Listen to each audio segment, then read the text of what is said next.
Bonsoir Douala. Bonsoir, Frère Junior. Vous allez bien? Ça va, merci. Très bien, on va bien travailler ce soir, pas vrai? Amen. Après le tour du Cameroun, maintenant vient le tour de l'enseignement.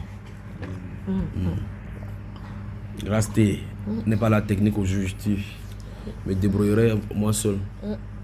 Elle n'est pas la technique, elle est à côté de moi. Exactement. Alors bonsoir. Le frère Willy Landro est là avec sa dulcinée d'épouse. Ma maman chérie qui est là-bas. Avec ma lectrice du jour. Bonsoir. Bonsoir. Ça va? Très bien. Tu es content d'être dans notre assemblée, n'est-ce pas? Oui. Toute question biblique a une réponse biblique. Que Dieu te bénisse. Alors le pasteur va prier d'abord, d'accord? Père éternel, mon Dieu, mon roi, merci infiniment, Père, pour ce moment que nous allons partager. Merci car nous sommes réunis en ton nom, comme il est dit dans ta parole, là où un ou deux sont réunis, tu es présent parmi nous. Père de grâce, je prie, Seigneur, que ce soir, le partage que nous allons vivre soit instructif, soit sous ta direction. Je prie, Seigneur, que chacun ici présent reçoive son dû, afin que nous soyons encore plus élevés devant ta face, sur le chemin sur lequel tu veux que l'on soit. Merci, Seigneur, pour ce moment. Nous disons Amen. Amen. Amen. Que le Seigneur te bénisse. Amen. Alors j'attends les questions. Mon frère, je t'avais déjà parlé il y a 2-3 jours. Je souhaiterais qu'on aborde le sujet du rôle de pasteur. Rôle de pasteur. Puisque Ouais. justement, Mhm. le fait que tu me nommes comme ça quand tu t'adresses à moi, j'aimerais quand même avoir une clarté sur le rôle que c'est, puisque jusqu'à ce jour, la seule expérience ou le seul regard que j'ai sur ce rôle, c'est dans les églises conventionnelles dites bâtiments. Donc voilà, ce qui forcément n'est certainement pas la même chose que ce qui est dans la Bible. Donc voilà, qu'est-ce qu'est le rôle d'un pasteur? Qu'est-ce qu'est un pasteur aux yeux de notre Seigneur Jésus-Christ? Amen. Il pose la question vraiment comme un pasteur. C'est un bon pasteur. Amen. Alors nous allons examiner les Écritures. Merci Père.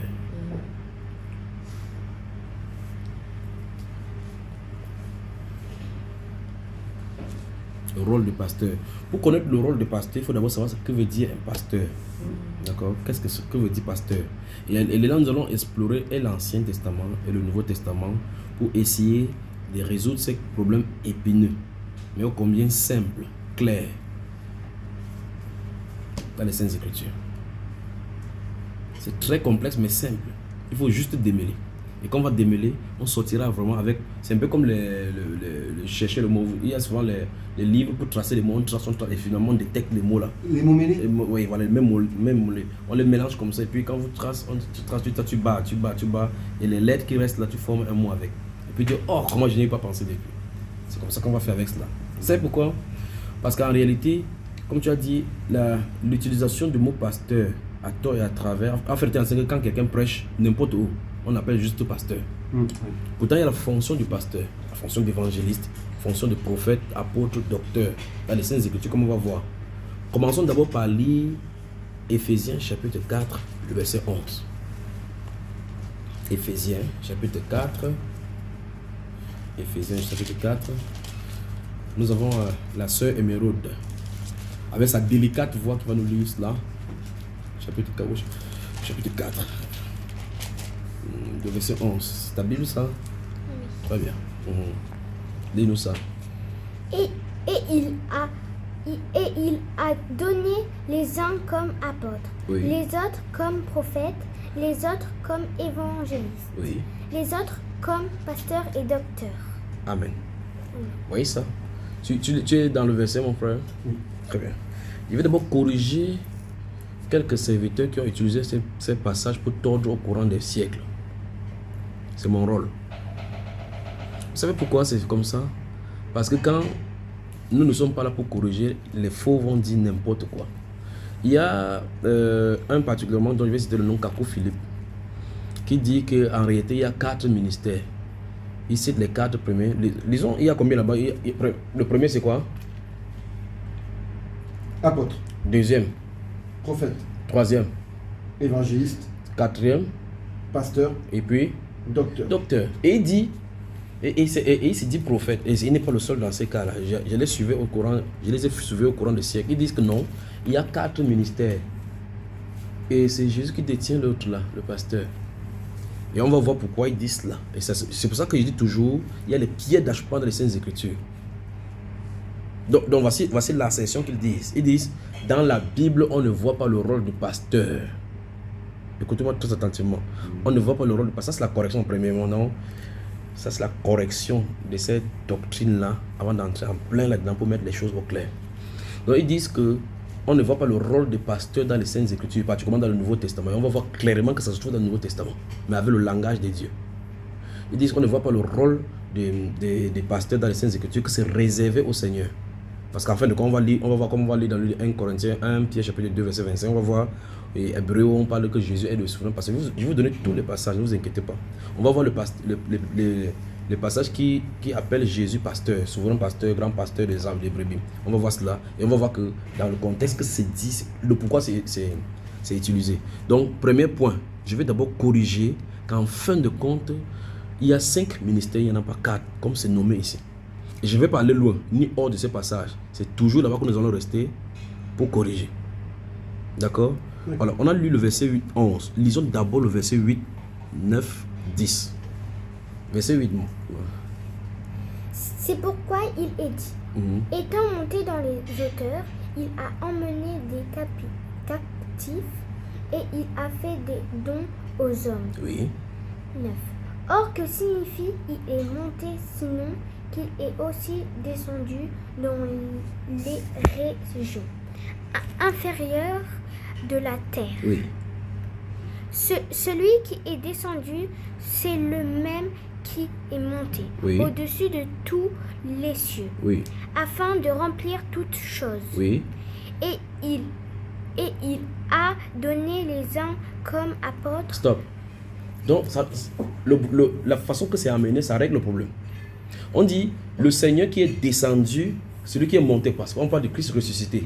Il dit, en montant, il a amené les captifs, parce qu'il est descendu dans les régions inférieures pour ouvrir la captivité, ce qui liait les gens à la captivité dans l'ancienne alliance, et pour les amener avec eux. Et en allant vers le ciel, qu'est-ce qu'il a fait? Il n'a pas laissé les hommes orphelins.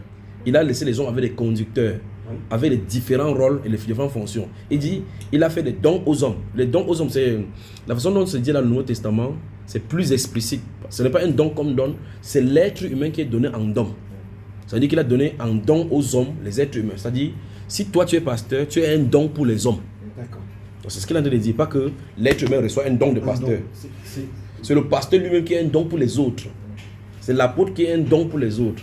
C'est le prophète qui est un don. Donc, l'être pasteur est donné que toi, tu es un don pour les autres pour pouvoir le perdre.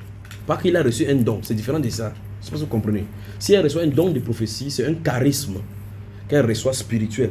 Mais ici, c'est une fonction de la personne qui est donnée pour les autres. Donc, ce sont, pour les autres, c'est profitable pour eux que cette personne soit là.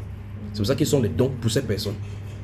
Et cette personne, ce qui sont dons pour ces personnes-ci, ont des dons spirituels. Il est don pour ceux-là et lui, il a le don spirituel pour appuyer son ministère. C'est compris jusque-là? Très bien. Maintenant, le point, c'est ceci. Donc, corrigeons rapidement et on avance dans le rôle et la définition. Il dit, comme il est descendu, il est monté, il a fait les uns. Quand on dit les uns, ça veut dire que c'est une personne. Donc, dans ce groupe des dons, des hommes, ceux qui donnent aux êtres humains, il dit, les uns sont les apôtres, les autres sont les prophètes, les autres sont les évangiles, les autres sont, ici, les pasteurs. On ne peut pas dire il a fait les uns comme pasteur et vous dites qu'il n'y a pas le rôle de pasteur. Parce qu'on vient de dire il a fait les pasteurs. C'est vous avez fait de Jésus menteur. Pour se comprendre jusque-là. Donc, de se placer sur ce passage pour dire, comme on n'a pas vu dans les Saintes Écritures, un homme qu'on appelle pasteur physiquement dans la Nouvelle Alliance, pour dire que ça suppose que le ministère là est réservé à Jésus. Or, on voit clairement ici que le mot pasteur est au pluriel. Dans ce verset 11, pasteur se trouve au pluriel, tout comme apôtre, tout comme prophète, tout comme évangéliste, tout comme docteur. Donc il y en a un groupe qui sont des docteurs. un autre groupe qui sont les apôtres, ainsi de suite, les 5. Donc les 5 ministères subsistent. Il faut que ça soit 5 parce qu'on est sous la grâce. La grâce, c'est le don. Et le don de la grâce, c'est le chiffre 5 qui est le don de la grâce. Ça ne peut pas être 4. Très bien. Ça règle d'abord le problème. Donc l'église est bâtie sur la grâce. Et il y a donc 5 groupes de personnes qui sont données comme dons pour édifier l'église, pour perfectionner l'église, pour amener les saints à la maturité avant que Jésus ne vienne. Alors donc la correction est faite. Il y a effectivement le ministère et la fonction ou bien l'office de pasteur dans les Saintes Écritures. Très bien. Maintenant, de l'autre côté, il n'y a pas directement quelqu'un dans les Saintes Écritures qui sont appelés directement pasteurs dans la Nouvelle Alliance. Mais ils sont de façon indirectement impliqués dans le rôle. C'est pour ça que le rôle est très important. Dès qu'on va regarder le rôle du pasteur, on saura qui est un pasteur. Tu comprends jusque-là? Que Dieu vous bénisse. Déjà, puisque l'Ancienne Alliance, puisque la Bible est écrite dans l'Ancienne Alliance et la Nouvelle Alliance, on va aller dans les Saintes Écritures, d'abord dans l'Ancienne Alliance. Voir qui c'est qu'un pasteur. Comment est-ce qu'on appelle pasteur dans l'Ancienne Alliance? Aller dans la Nouvelle Alliance. Ça ne change pas. On va voir clairement que la personne qu'on appelle pasteur ici dans l'Ancienne Alliance, c'est la même personne qu'on appelle pasteur de ce côté-ci. On se comprend jusque-là? Tu veux démontrer qu'il n'y a aucun changement? Il n'y a pas de changement. Il n'y en a pas. Il ne peut pas avoir de changement. Très bien. Alors, d'abord, le mot pasteur dans l'hébreu, c'est raha. Raha. Le resh, l'aleph, ainsi de suite. Donc, c'est le raha qu'on va voir dans tous les écrits où on parle des pasteurs, d'abord, ou bien des bergers. Comme par exemple, dans le psaume 23. L'Éternel est mon berger. Le mot berger qui est écrit là-bas. Parce qu'en fin de compte, il faut comprendre que quand on parle de pasteur, le pasteur, c'est berger. Déjà, par définition, pasteur égale berger. Notez d'abord ça. Par définition, pasteur égale berger. Très bien.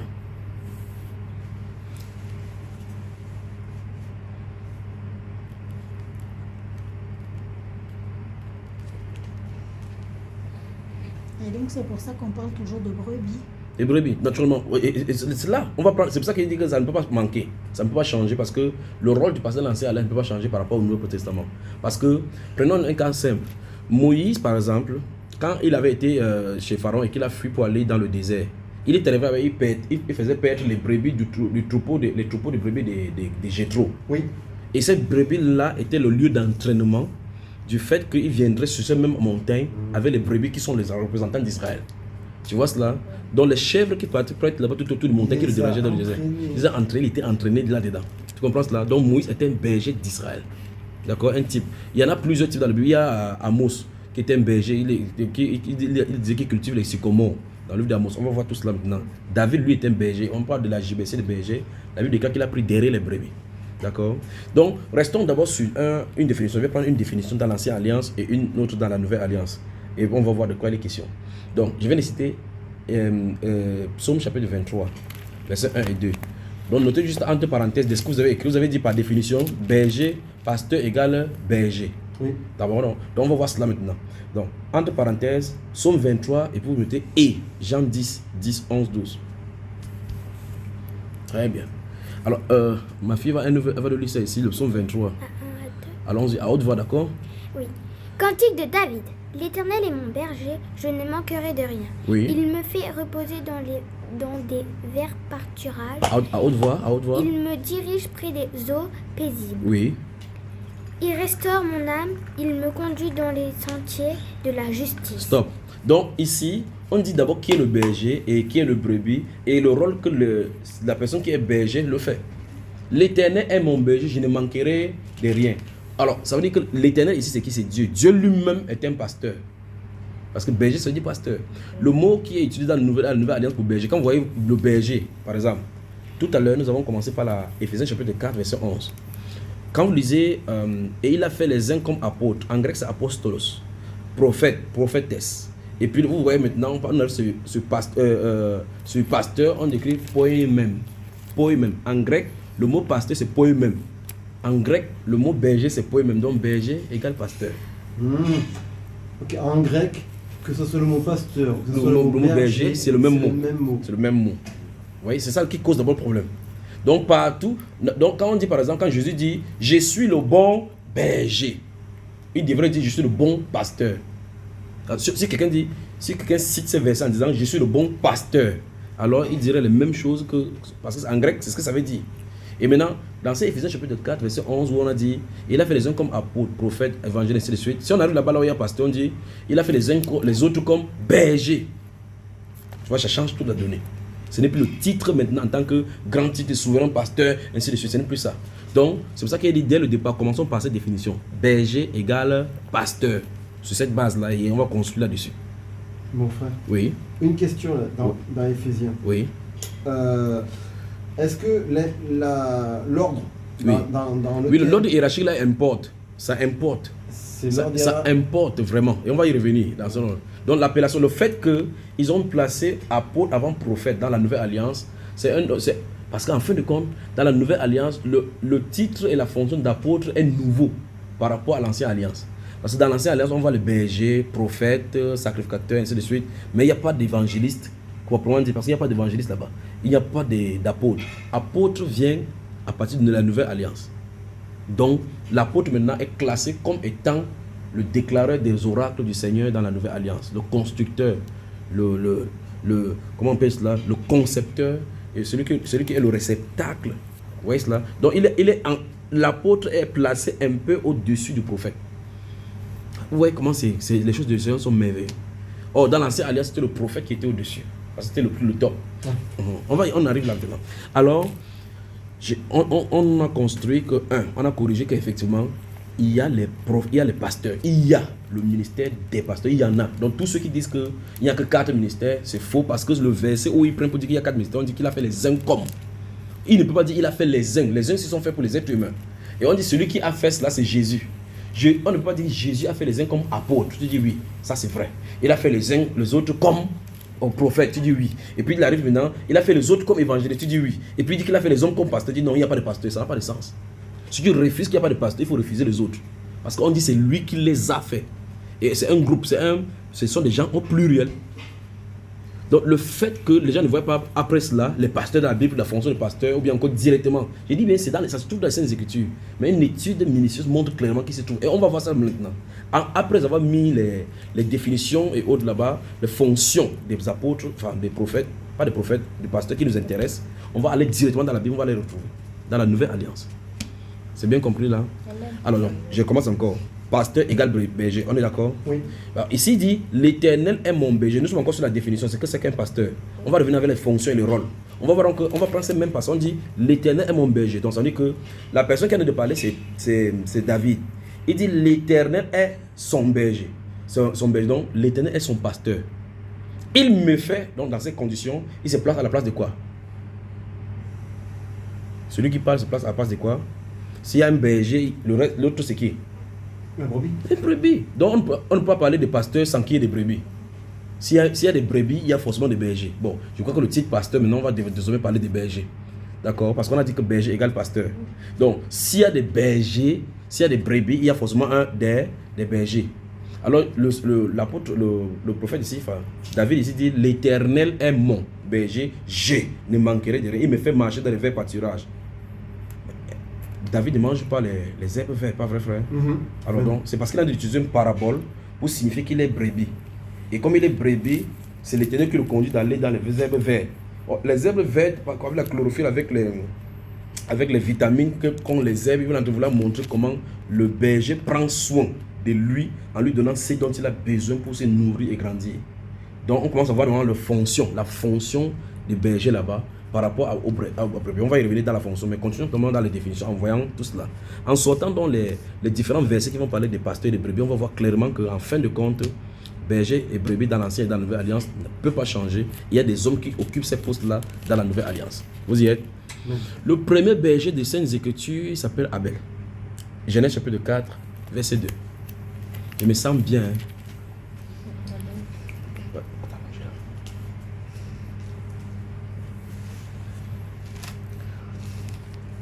Genèse chapitre 4, verset 2. Qu'est-ce que ça dit? Elle enfanta encore son frère Abel. Abel fut berger et Caïn fut laboureur. Tranquille. Donc on voit clairement que le premier berger c'est Abel. Et on voit que Abel c'est un prophète. Directement il est berger. Et on va voir que dans toute la Bible, la majorité des prophètes étaient des bergers. Ou bien encore, les enfants d'Israël étaient des bergers. C'est pour ça que dans le chapitre 46 des Genèse, quand ils étaient en Égypte, La Bible déclare que les bergers étaient en abomination aux Égyptiens, parce que les Égyptiens n'aimaient pas les gens qui élèvent les bergers. Donc les Égyptiens n'aimaient pas les pasteurs. Oui, c'est ça qu'il en est. Oui. Donc, berger, il était berger et prophète, donc pasteur et prophète. Oui. Oui. Donc, quand pasteur, c'est dans le titre, dans la connotation de l'église. Mais berger, c'est la fonction parce qu'il élevait les brebis. C'est parce qu'à l'issue de ça, qu'il va prendre les membres de son troupeau, là, brebis, pour venir sacrifier au Seigneur. D'accord? C'est juste pour montrer clairement que la fonction, ce qu'on fait dans le quotidien, était un rôle qui présageait quelque chose qui devait venir. En fait, moi, ce que je voulais poser comme question, c'est est-ce qu'on peut avoir les deux fonctions, pasteur et en même temps prophète? On va voir ça maintenant dans le duel. Jésus, par exemple, a toutes les fonctions. Jésus a eu toutes les fonctions. Avant de continuer, permettez-moi de dire encore quelque chose.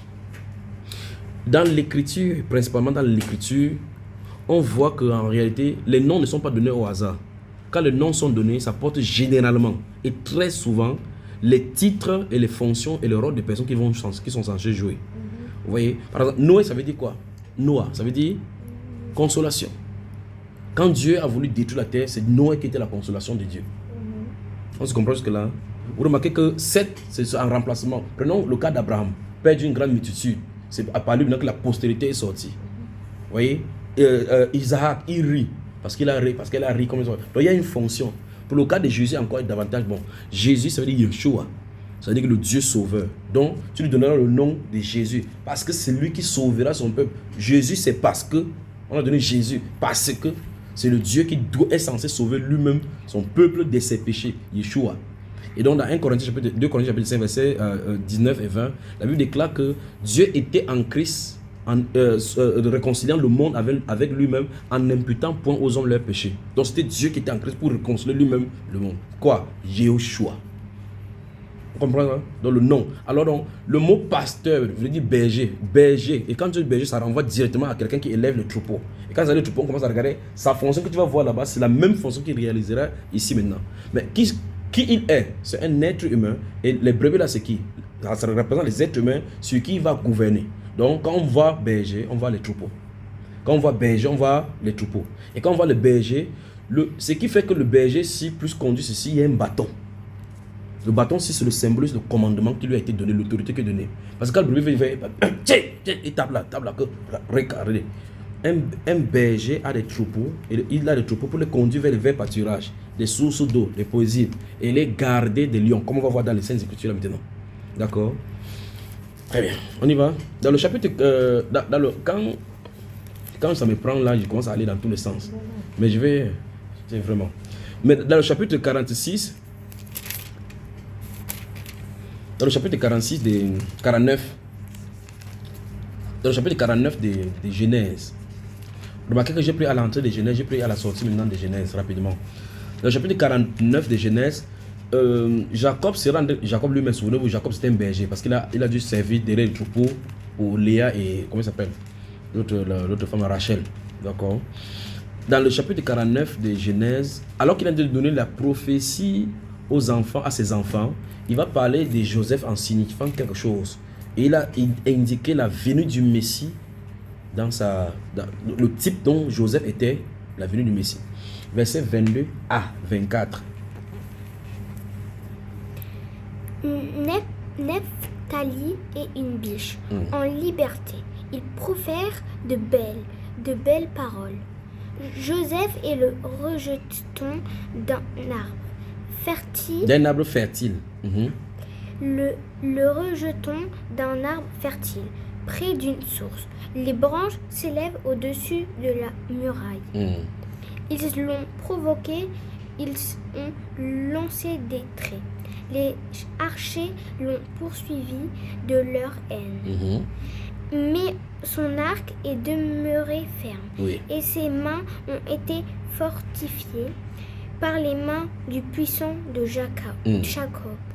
Il est ainsi devenu le berger, le rocher d'Israël. Point. Vous avez vu ça? Donc on a parlé de Jésus subitement, on glisse sur Jésus, comment on va le persécuter avec les gens qui vont venir avec les archers pour le percer à la croix. On dit clairement maintenant il est devenu le rocher d'Israël, le berger d'Israël. Vous voyez la prophétie sur le Seigneur Jésus.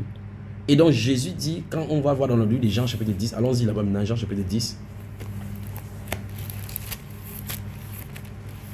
Jean, le chapitre 10.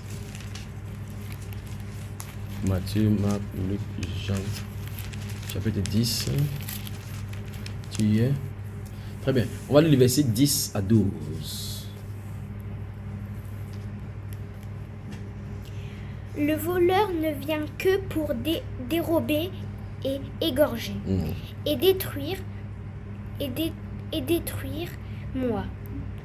Non, et détruire. Moi, je suis venu. Il faut lui donner une écriture qui est plus grande parce que là, elle ne va même pas voir le point. Prends pour maman là. Le voleur ne vient que pour dérober, Oui. égorger et détruire. Oui. Moi, je suis venu afin que les brebis aient la vie et qu'elles soient dans l'abondance. Oui. Je suis le bon berger. Stoppons d'abord là-bas. Vous avez vu ça? Jésus-Christ est présent comme celui dont on parlait. C'est le bon. Oui, le bon berger. Donc le bon pasteur. Et donc l'Éternel est mon berger. J'ai manqué de rien. C'est de lui dont on parle. C'est qu'on vient de lire dans Genèse chapitre 49, verset 24. C'est lui dont on parle. Qu'il est devenu le rocher d'Israël. Le berger d'Israël. C'est le puissant de Jacob. D'accord? Alors donc, même en prenant les terminologies pasteur ou bien berger dans la Bible, on voit clairement que Jésus est Dieu. Parce que tout ce qu'on va dire dans la Sainte Alliance avec lui, concernant Dieu l'Éternel, en tant que berger, on va retrouver que Jésus-Christ, on l'applique à lui. Comme étant le grand pasteur, le berger. Continuons. Le bon berger donne sa vie pour ses brebis. Très bien. Donc, on commence à voir les rôles de pasteur là. Le bon berger. Si tu es un bon pasteur, tu te sacrifies pour les brebis. Amen. Il peut passer le temps dans le jeûne. Ou passer le temps dans le... Merci Père. Ouh. Allons-y dans le livre d'Ézéchiel. Vous avez vu ça? Ézéchiel, chapitre 30. Allons-y. Ouf. Ézéchiel. Elle va te tenir la Bible, d'accord? Ézéchiel.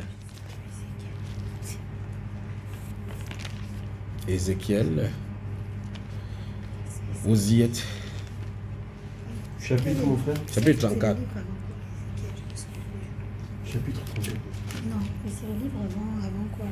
Parce que il y a quoi avant? Bon, sinon je vais chercher. Donc, après Isaïe, après Isaïe, Jérémie, et puis là, donc vous trouvez Jérémie Jérémie. Lamentation. Oui, c'est là, Ézéchiel. je sais à Jérémie. Si vous avez dans Jérémie, tu avances, après Lamentation, après c'est Ézéchiel. Magnifique Jésus. Alors, mon cher pasteur, si tu veux savoir, si tu veux lire la Bible, et tu cherches un endroit où il faut savoir que c'est qu'un pasteur et quels sont leurs rôles, ça se trouve dans Ézéchiel chapitre 34. Tu vois ça? Tout est là à l'intérieur. Tout ce qu'on va développer par la suite maintenant se trouve dans Ézéchiel 34. Très bien. Ézéchiel chapitre 34. Ça va, Madame Landreau? Quand on lit comme ça, tu comprends que ton mari est pasteur, tu comprends que ça va être grave, non? Tu n'es pas comme les femmes de pasteurs qui croient que les brebis là c'est pour pas faire tondre, pour prendre leur argent, non? Non. Tu ne dois pas être maman pasteur qui dit que faut donner les dîmes à mon mari. Non. Tu vas faire que ton mari soit bon pasteur. Amen. Très bien. Alors, à partir du verset 1, en tout cas, regardez le titre. Le titre c'est quoi chez toi? Il y a un titre là. Quel est le titre? Le titre c'est... J'ai dit le chapitre 34. Contre les chefs d'Israël. Contre les chefs d'Israël. Ici c'est quoi? Je ne vois pas bien là-bas. Je ne sais pas. Regardez là-bas. Jugement des bergers infidèles. Les bergers infidèles. Il y a un titre chez toi aussi. Moi, j'ai responsabilité du prophète et justice de Dieu. Très bien. Enfin, on y va. À partir du verset 1, on va lire. Lisons doucement. La parole de l'Éternel me fut adressée en ces mots. Oui. Fils de l'homme, prophétise contre les pasteurs d'Israël. Stop. Vous avez vu ça? Prophétise contre les pasteurs d'Israël. Or, quand il parle de pasteurs d'Israël, le mot qui vous voyez dans cette version, c'est écrit quoi? C'est écrit quoi? Prophétise contre les... Fils de l'homme prophétise contre les bergers Très bien. d'Israël. Donc, ici on dit quoi? Pasteur. Là-bas on dit... Berger. Donc, berger égale pasteur. Très bien. Alors... Comme moi, Alors, donc, les bergers, ce sont les pasteurs. Mais, la façon dont il va parler, vous allez voir clairement que la fonction dont Dieu a d'attacher à ces êtres humains, il a dit de parler exactement comme quelqu'un qui élèverait les brebis au champ. Mais il a dit de parler d'un être humain à qui la responsabilité des autres êtres humains incombait et ils ont négligé. Lisons. Parce qu'on dit contre. Remarquez bien qu'on dit prophétise contre. Donc, c'est une mauvaise prophétie contre eux. Parce que peut-être ils ont raté leur mission, mais ils ne font pas ce que leur fonction le disait. Allons-y. Fils de l'homme, prophétise contre les pasteurs d'Israël. Prophétise et dis-leur aux pasteurs. Ainsi parle le Seigneur, l'Éternel. Malheur aux pasteurs d'Israël qui se pèsent Qui se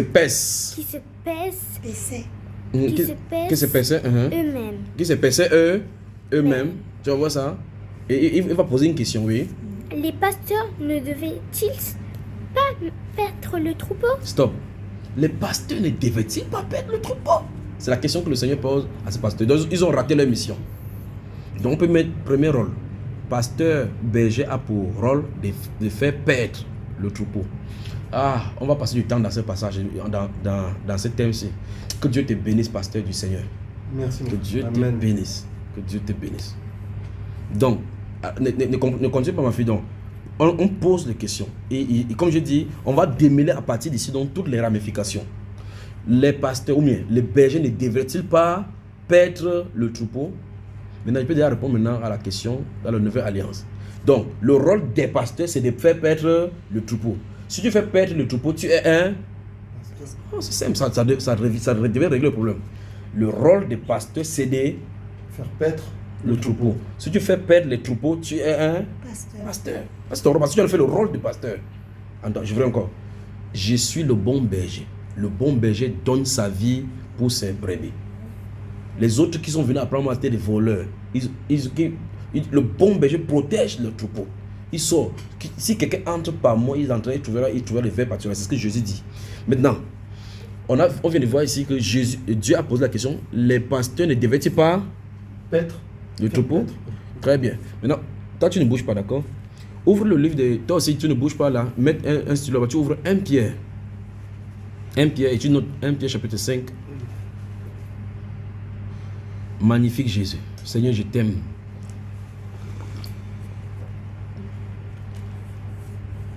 Vous voyez, c'est pourquoi c'est important de poser des questions. Parce que vous ne posez pas de questions, les choses sont remplies dans le cœur. Quand vous posez, ça sort et puis ça lève tous les équivoques, ça nettoie et ça édifie. Que toute la gloire revienne au Seigneur Jésus. Donc, comme tu es pasteur, dès que tu vas lire la Bible, chaque fois quand tu vois un berger quelque part, fais attention. C'est que le berger est censé faire, fais attention. Alors, on y va. J'ai dit 1 Pierre chapitre 5, lisons. À partir du verset 1? Oui. Jusqu'à ce qu'il te dise stop. Quand tu vas dire stop, tu vas me regarder. D'abord, avant que tu ne lises encore, qu'est-ce que Jésus, le Seigneur dit ici? Quelle est la question qu'il a posée? Les pasteurs ne devaient-ils pas faire paître les troupeaux? Donc, si quelqu'un a des troupeaux, alors c'est un pasteur. Un pasteur. Allons-y, 1 Pierre chapitre 5. Voici les exhortations que j'adresse aux anciens qui sont parmi vous. Oui. Moi, ancien comme eux. Stop. Donc, la personne qui écrit ce livre, il s'appelle Pierre.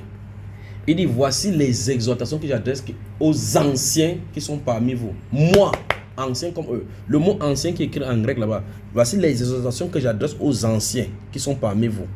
Le mot ancien là-bas, c'est presbyterios. Presbyterios. Et il dit, moi, ancien comme eux, sum presbyter. Alors, il dit, moi aussi, ancien comme eux. Or, lui, c'est un apôtre. Comment est-ce que lui qui est apôtre, il s'introduit au milieu d'eux comme étant ancien? C'est ça qui est très attendu. Il dit bien c'est sucré, l'affaire c'est sucré. Quand il parle d'anciens, oui, c'est ceux qui ont un certain âge? Non, ce sont les conducteurs. C'est pour ça que c'est intéressant. Moi, ancien comme eux. Continuons la lecture. Témoin.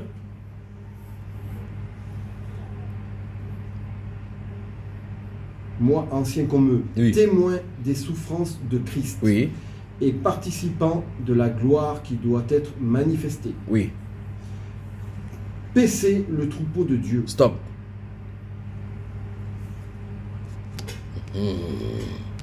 Donc, il a dû donner un ordre à un groupe appelé qui?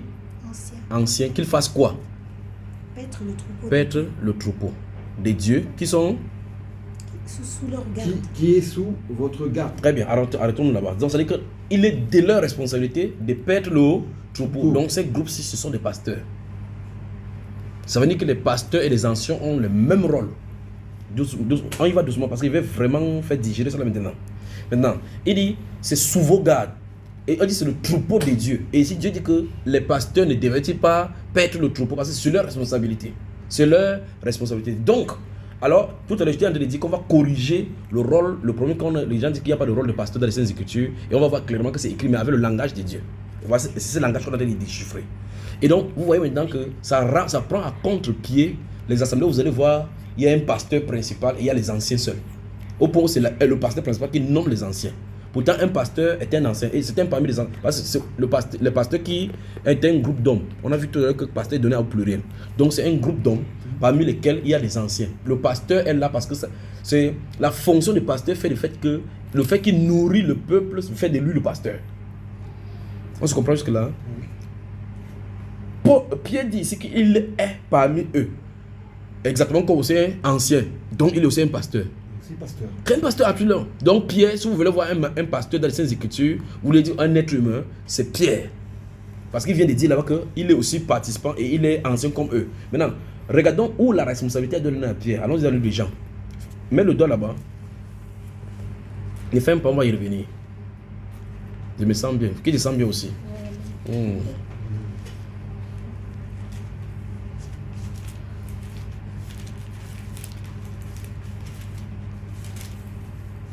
Quel chapitre? Jean. On a noté Jean 10. Non, pas Jean maintenant, le dernier chapitre de Jean. Faut Dieu bénir. Ne t'inquiète pas, tu vas lire, d'accord? C'est toi qui es la gouvernail aujourd'hui. Jean 21. Jean 21. Oui. On y va. On y va. Jean 21. Non, il faut que je vous donne le verset rapidement. Pourquoi on y va. Là, à partir du verset 15. Verset 15. Oui. Vous vous souvenez quand Jésus avait demandé à Pierre à plusieurs reprises si tu m'aimes, d'accord? C'est là où on va y aller. Allons-y. Après qu'ils eurent mangé, Jésus dit à Simon-Pierre, Simon, fils de Jonas, m'aimes-tu plus que ne m'aime ceci? Oui. Il lui répondit, oui Seigneur, tu sais que je t'aime. Jésus lui dit, paie mes agneaux. Très bien. Stop. Donc, Jésus vient d'attribuer à Pierre le rôle de faire paître les agneaux. Donc, Pierre est pasteur directement. Occupe-toi de mes agneaux. C'est sous sa responsabilité. Et ici, on dit, les pasteurs ne devraient-ils pas paître le troupeau. Il va encore redire ça la deuxième fois. Continue encore. Verset 16. Il lui dit une seconde fois, oui. Simon, fils de Jonas, m'aimes-tu? Pierre lui répondit, oui Seigneur, tu sais que je t'aime. Jésus lui dit, paie mes brebis. Il insiste que je te dis que tu es pasteur. Simon, tu es pasteur. Ouais. Tu m'aimes? Oui, tu es pasteur. Il lui dit encore pour la troisième fois, 17. Il lui dit pour la troisième fois, Simon, fils de Jonas, m'aimes-tu? Pierre fut attristé de ceux qui lui avaient dit pour la troisième fois, m'aimes-tu? Et il lui répondit, Seigneur, tu sais toutes choses, tu sais que je t'aime. Jésus lui dit, paie mes brebis. Alors, est-ce qu'il faut encore une autre définition pour que vous compreniez qu'il a donné le rôle de pasteur à Pierre? C'est pour ça que Pierre pouvait donc dire, vous avez de la garde, vous avez le brebis du Seigneur sous vos gardes. Moi aussi, je suis au milieu de vous. Parce que la responsabilité lui a été octroyée par le Seigneur. On voit clairement ici comment Jésus lui a donné la responsabilité de paître les brebis. C'est pour ça qu'il pouvait s'introduire à l'intérieur. Donc, par conséquent, mais en utilisant là-bas, il n'a pas utilisé le nom pasteur, il a utilisé ancien et presbytère pour nous montrer clairement que le rôle des cas, le presbytère, c'est le même rôle qu'ont le berger et le pasteur. On y va? Allons-y, baladons-nous encore dans Actes des Apôtres. Ne bouge pas, Mamisa, tu vas rester là-bas. Rentrons, finissons ce qu'il a dit ici. Finissons d'abord dans Actes des Apôtres. Non, finissons ce que Pierre disait là, dans le chapitre 5, pour quitter une fois pour toutes là. Donc, on a établi que les anciens, le rôle des anciens, c'est le rôle des pasteurs. Donc, la fonction des anciens et des pasteurs, c'est identique. Et ce qu'on a de voir. Et on a vu que Pierre était un ancien, dont il est question ici. Allons-y encore, verset 1 encore. Voici les exhortations que j'adresse aux anciens qui sont parmi vous. Moi, ancien comme eux, voilà. Donc, qui sont parmi vous, oui. Moi, ancien comme eux. Stop. Donc, il dit moi, ancien comme eux. Pourtant, quand il va introduire la Bible, quand il va introduire le verset 1, il va dire que Pierre, apôtre de Jésus-Christ. Vous voyez? Donc, voici un apôtre qui est ancien. Donc, Pierre est un apôtre et qui est ancien aussi. Alors, il dit que moi, ancien comme eux, oui.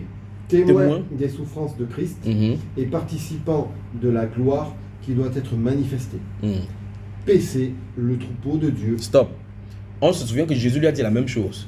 Paix mes brebis. Il dit maintenant que vous paissez le troupeau de Dieu. Ils sont au même niveau. Qui sont? Qui est sous votre garde, Oui. non par contrainte, Oui. mais volontairement. Donc ici, on vient de sortir quelques caractéristiques, quelques caractères des bergers. Il ne doit pas le faire par contrainte. Donc, quelqu'un ne doit pas servir Dieu en tant que pasteur par contrainte. C'est-à-dire que si c'est lourd dans ton esprit, tu dois quitter. C'est un peu comme par exemple, on dit, prenons sur le cas physique, dans le cas physique, vous avez le troupeau et qui fait sortir de l'enclos pour aller faire nourrir. Tu dis, aujourd'hui ton corps pèse, je ne fais pas. Comment tu veux que les brebis qui sont à l'intérieur de l'enclos mangent? Peut-être il faut qu'ils sortent pour aller manger. Soit tu les amènes les aides, tu passes chez les aides, donc quelqu'un qui est paresseux et autres là-bas n'est pas digne d'être berger. Il dit non par contrainte, virgule, oui. Mais volontairement. Volontairement. Donc ça dit que le ministère pastoral, bien encore le ministère des enseignements des bergers, se fait avec gaieté. Non pour un gain sordide. Stop.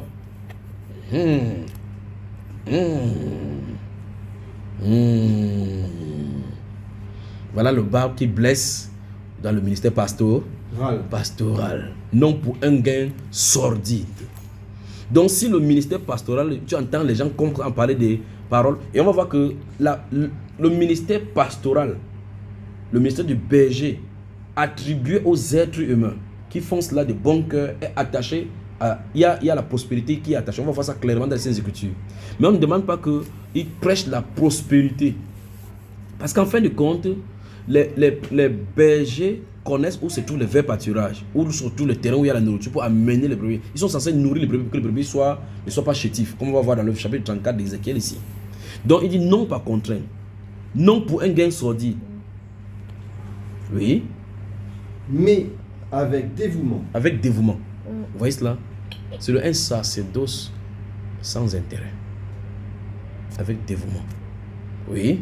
Non comme dominant. Stop. Sur ceux qui vous ont échu en partage.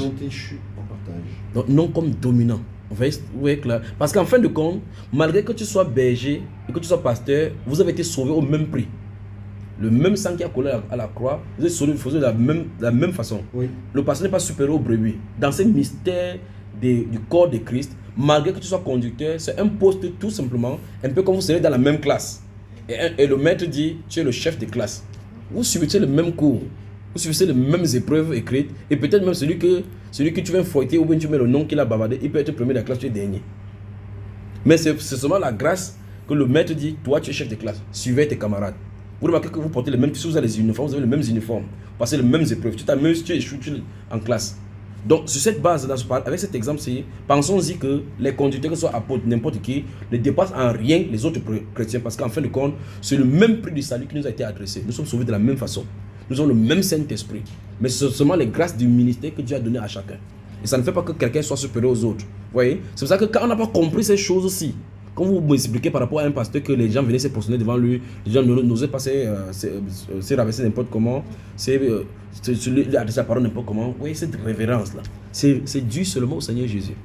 Et on va dans Actes des Apôtres chapitre 10, comment on est allé devant Pierre, et Pierre l'a relevé. Hey, je suis aussi un homme. Pour montrer clairement qu'il n'y a pas de différence entre les deux. Donc, il dit non comme dominant sur ceux qui vous ont touché en partage, mais comme étant les modèles du troupeau. Lui, c'est écrit là-bas. Donc, non comme dominant sur ceux qui vous sont échus en partage, mais en étant les modèles du troupeau. Voilà la marque de référence des pasteurs. Modèle. Donc, tu écris dans ton cahier, je dois être pasteur modèle. Si tu dois graver ça dans ton ordinateur, quand tu vas arriver en France, tu graves. Si tu dois mettre ça sur ta porte, je suis le bon berger. Le vrai. Au type de Jésus. Très bien. Donc voilà les définitions. Vous voyez qu'au fur et à mesure, on a déroulé. La Bible a donné les définitions. Et c'est ce qu'on attend et ce qu'on n'attend pas d'eux. Et on va voir donc que les dominances qu'on va voir ici dans la nouvelle alliance, c'est ce qu'on va retrouver ici comme qui va faire temps que Dieu va prophétiser contre les pasteurs qui sont infidèles. D'accord? On se comprend? Acte des apôtres maintenant. Non, c'est pas fini. Et on va voir que la façon que si les apôtres, si les anciens, si les pasteurs, les bergers travaillent bien, il y a une gloire qui va venir. Lisons, continue la lecture. Toujours dans... Oui, toujours là où tu t'es arrêté. Et lorsque le souverain pasteur... Stop. Vous voyez clairement que dans ce passage-ci, il montre clairement que ce groupe, c'est à qui s'adresse les pasteurs. Et puis il veut dire, souvenez-vous qu'il y a le souverain pasteur. Donc au-dessus de ce groupe de pasteurs, il y a un grand pasteur qui est le Jésus-Christ de Nazareth. Quand il va venir, il va dire, ok, comme vous vous occupez de mes brebis, moi aussi je m'occupe donc de vous. Il dit, et lorsque le souverain pasteur des brebis paraîtra, vous obtiendrez la couronne incorruptible de la gloire. De la gloire. Pourquoi? Parce que tu t'es occupé des bergers. Tu as eu... Parce que les bergers sont les types de représentation du Seigneur Jésus. Que tu sois apôtre, le modèle sort de Jésus. Que tu sois prophète, le modèle sort de Jésus. Soit pasteur, il sort de Jésus. Comme il a dit, je suis le bon berger. Il veut donner cette même réplique-là dans les gens qui sont censés conduire. Pour qu'il soit le modèle. Et quand il dit quand tu prêches et tu nourris le troupeau comme il se doit, il dit quand le souverain pasteur, le plus grand des pasteurs, de tout le groupe de pasteurs vient, il va vous donner la récompense. Vous voyez cela? Donc il y a une gloire d'être pasteur. Très bien. Alors, Actes des apôtres. C'est terminé, on a fini là. Alors, donc nous venons de voir donc, et en fin de compte, il pouvait arrêter l'enseignement ici.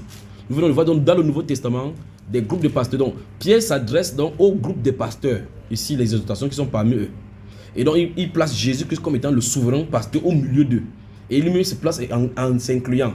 Et nous sommes allés voir quand Jésus l'a nommé pasteur. Amen. Actes des apôtres chapitre 20. Ne bouge pas, non, Misa. Toi, ne bouge pas. Actes des apôtres chapitre 20. Je vous aime. Et merci encore pour cette question-là.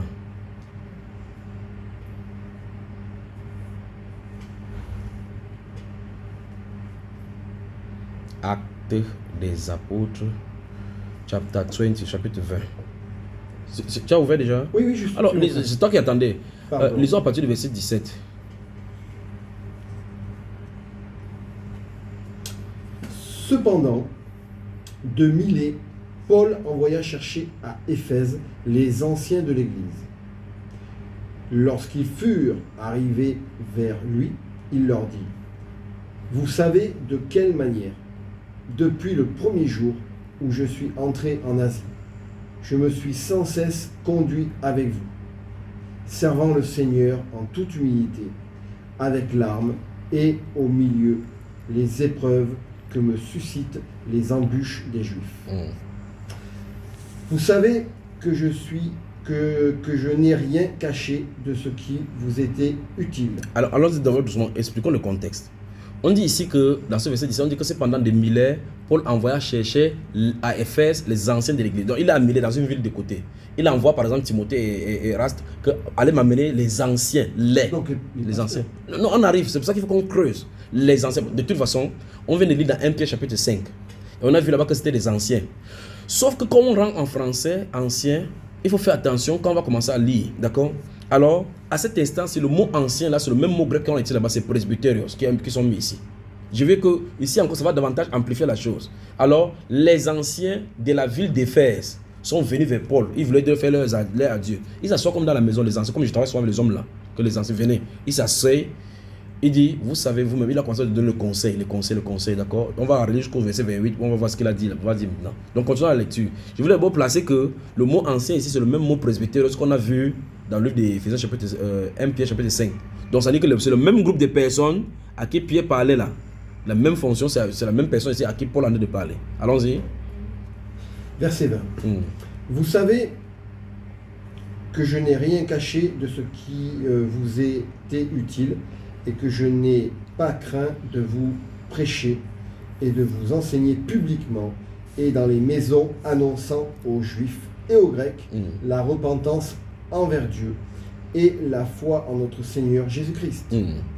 Verset 22. Et maintenant, voici, lié par l'Esprit, je vais à Jérusalem, ne sachant pas ce qui m'y arrivera, seulement de ville en ville. L'Esprit Saint m'avertit que des liens et des tribulations m'attendent. 24.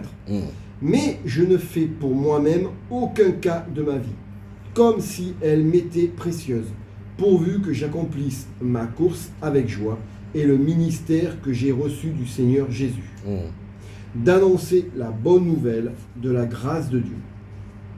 25. Et maintenant, voici, je sais que vous ne verrez plus mon visage, vous tous au milieu desquels j'ai passé en prêchant le royaume de Dieu. 26. C'est pourquoi je vous déclare aujourd'hui que je suis pur du sang de vous tous, car je vous ai annoncé tout le conseil de Dieu sans en rien cacher. Oui. Verset 28. Prenez donc garde À vous-même, hein, et à tout le troupeau sur lequel le Saint-Esprit vous a établi. évêque. Stop. Là maintenant, ça veut dire que ici, pour bien saisir ceci, il va falloir que on mette en relation le verset 17 et le verset 28. Parce que le processus des conversations a commencé à partir du verset 17. C'est le même groupe de personnes. En tout cas, il n'y a pas eu d'interruption depuis le verset 17. C'est un même groupe de personnes qui a de parler en expliquant comment il est entré, depuis qu'il est entré en Asie, il n'a cessé de leur parler avec l'âme, en leur prêchant la repentance ainsi de suite dans la maison et publiquement. Il dit, il leur a annoncé tous les conseils de Dieu sans en rien cacher. Il dit donc c'est pourquoi prenez garde à vous-même. Donc c'est le même groupe de personnes qui a de parler. Et à tout le troupeau, il ne faut plus venir maintenant encore le brebis. Sur lequel, en tout cas, de toute façon, on a vu que c'est les anciens, ils étaient les anciens. Il dit, sur lequel le Saint-Esprit vous a établi évêque. Un autre mot commence à surgir. Le mot évêque ici en grec, c'est épiscopos. Les épiscopes. Donc, les anciens presbytérios sont des épiscopes, c'est-à-dire surveillants. Parce qu'en fin de compte, voici le mot épiscopos introduit clairement la surveillance du troupeau. Donc, on doit veiller. Le berger ne sort pas juste les brebis, aller les mettre dans le verre pâturage comme ça. Parce que quand ils sont dans le verre pâturage, il y a de danger. Parce que pendant qu'ils sont en train de manger le repas, il y a les loups qui sont tout autour cachés, il y a les panthères, il y a les trucs qui peuvent aller attraper les brebis. Donc, il doit être là avec le bâton, il ne peut pas aller se mettre juste là en train de dormir. S'il dort, il va se lever qu'il est sorti avec 100 brebis, 10 en manque dans le truc. On se comprend jusque-là? Oui. Donc, ici, l'un des rôles a été donné. Les anciens, les pasteurs sont les surveillants des troupeaux. Et une fois de plus, c'est pour cela qu'on va voir tout cela ici dans le chapitre 34 d'Ézéchiel. C'est pour ça que Dieu leur reproche ça ici, les pasteurs, les brebis, les pasteurs qui leur étaient infidèles. Alors, quand tu vois donc quelqu'un dit que je suis évêque, la Bible c'est intéressant. Qui t'a demandé de poser la question là aujourd'hui? Est-ce qu'il veut m'en sortir avec les versets qui viennent là? Alors, donc, l'apôtre Paul vient de mettre en exergue ici, ancien avec épiscope. C'est-à-dire que presbytéros avec épiscope. Il y a la charge d'ancien, l'un des rôles, c'est de surveiller donc les épiscopes. C'est pour ça qu'on dit évêque, les gens pensent pas au titre. Ce n'est pas seulement le titre, c'est le rôle dans ton poste. Le rôle dans ton poste. Bon, le rôle, c'est-à-dire quoi? Le berger sort pour faire quoi? Le berger est censé faire quoi? Je sors pour aller donner la nourriture. Là, je suis en train de faire quoi? Perdre.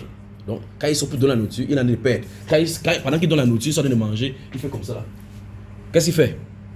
Il est en train de surveiller. Donc, il est en train d'épiscope. Donc, pourtant, il est sorti pour faire perdre le troupeau. Le rôle de l'évêque ou bien encore des pasteurs de donner la nourriture, ce n'est pas pour ce rôle. C'est pour ça qu'après ça, on va détacher un à un. Voici les rôles du pasteur. 1. Le but ultime, c'est faire perdre. 2. Surveiller. 3. Nourrir. Pas nourrir avec n'importe quoi, avec le bon pâturage. Donc, et pour que le berger fasse comme ça, il va falloir qu'il sache le chemin qui mène aux eaux paisibles, les zones où il n'y a pas de danger. Ça va le temps que, enfin, ça c'est l'hiver, on ne peut pas sortir avec eux dehors parce que ça va faire, tu vois, le berger va connaître le temps et les circonstances. Il doit veiller. Quand c'est le moment de fraîcheur, il peut en printemps, il peut être dehors avec eux la nuit, ils peuvent rester. Mais je dit ceci, ancien pasteur, c'est l'appellation du groupe de ces messieurs. L'un des rôles, c'est épiscopos, c'est-à-dire surveiller, veiller sur le troupeau pour que rien ne leur arrive. Donc si un pasteur ne veille pas sur le troupeau, il a un problème. On va voir ça dans Ézéchiel. Donc tout ce que ça a défini là, quand on lit Ézéchiel 34 là, on va commencer à comprendre pourquoi Dieu leur donne la punition. Amen. Très bien. Il dit, percez donc le troupeau le troupeau de Dieu sur lequel le Saint-Esprit vous a établi. On voit très bien que, ça veut dire, quand il a appelé ces gens de quitter Éphèse pour venir, il a dit que la responsabilité des chrétiens d'Éphèse vous incombe. Donc la plus haute catégorie dans l'église, la plus haute hiérarchie, ce sont les anciens. Et c'est pour ça que les apôtres eux-mêmes, quand ils arrivent, ils sont parmi les anciens. Comme Pierre a dit, je suis témoin comme vous, ancien comme vous, témoin de la souffrance de Christ. Donc, les anciens et autres là-bas, ils sont inclus les apôtres, les prophètes, les docteurs, ils sont inclus dans le poste d'anciennat. Sauf que d'autres ont le rôle de nourrir le peuple. Alors que les apôtres et autres là-bas, le prophète vient donner les directives, les prophéties, les directions pour pouvoir montrer l'itinéraire à tracer. Après, il quitte. Mais ça incombe au pasteur de nourrir. On se comprend jusque-là? Très bien, très bien, très bien.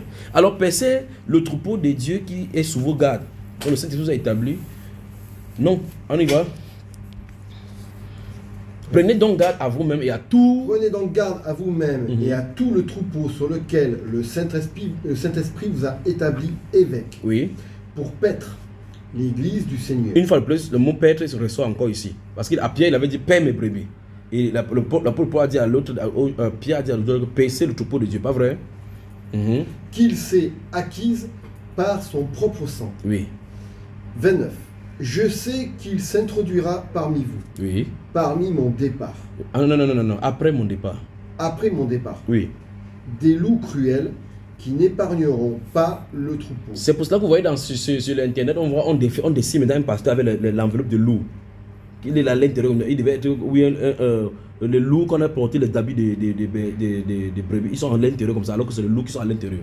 C'est ce que Pierre lui dit. Il y a parmi le peuple de faux prophètes, il y aura parmi vous des faux docteurs qui introduisent les sectes pernicieuses. Il dit qu'ils se lèveront. L'apôtre Paul dit clairement que les faux pasteurs vont se lever. Il dit qu'ils n'épargneront point le troupeau. Donc quand il vient, c'est pour déchirer, créer les divisions et ériger ces abominations de la désolation avec Babylone, comme ça, comme vous voyez. Donc en fin de compte, ce que vous voyez là, la configuration ecclésiastique que présentent maintenant les dénominations, c'est totalement différent de la configuration de l'organisme appelé Église du Seigneur. Sinon, comment tu peux comprendre qu'au milieu des chrétiens aujourd'hui, il y a un super intendant, un pasteur principal? Où est-ce que ça peut se faire sortir? Et c'est ça qui a donné le pape. Vous remarquez que le pape, et même les catholiques comprennent bien cela. On dit le pape est l'évêque de Rome. C'est ça, comme ce qu'on l'appelle. On dit le pape est l'évêque de Rome. C'est quand même terrible. Il est l'évêque de Rome. Et là, il est l'évêque de Rome. Et voici un évêque au Cameroun. L'autre évêque ici à tel endroit. Mais sa part d'évêché est élevé au-dessus des autres évêques. Tous sont les évêques. Parce qu'initialement, il est d'abord dans un archèvre. Ça n'a même pas de sens, toutes ces histoires-là. Alors le point c'est que c'est parmi les groupes de ces évêques-là qu'on fait sortir quelqu'un au-dessus, ce qui n'est pas normal. Et donc tu vois que dans les églises évangéliques, même chose, ils ont le groupe d'anciens et quelqu'un sur le qui est le pasteur principal. Et il peut donc démettre et émettre un ancien comme il veut. Il peut nommer comme il veut parce qu'il dit que c'est lui qui a créé son église. Or, les anciens et les pasteurs fonctionnent en groupe. Il n'y a pas un pasteur solitaire. Dans une assemblée, pour qu'ils fonctionnent, ils doivent être en groupe. C'est pour ça que Timothée a donné, j'arrive avec ton cas. C'est pour ça qu'il dit à Timothée, allons dans le livre de Tite d'abord, Tite. On quitte, non, c'est bon là, c'est bon. On quitte Acte. Oui, Acte. Je crois que tu as noté. Donc, normalement, si tu vas noter Acte chapitre 17, chapitre 20, verset 17 jusqu'au dernier. C'est ma lectrice qui elle attend fatiguée. Elle dit, oh, depuis là, papa m'a chippé. Là, c'est comme ça, ma fille, c'est comme ça. Là, tu veux qu'on aille dans Tite? Alors, allons dans le livre de Tite. Tite.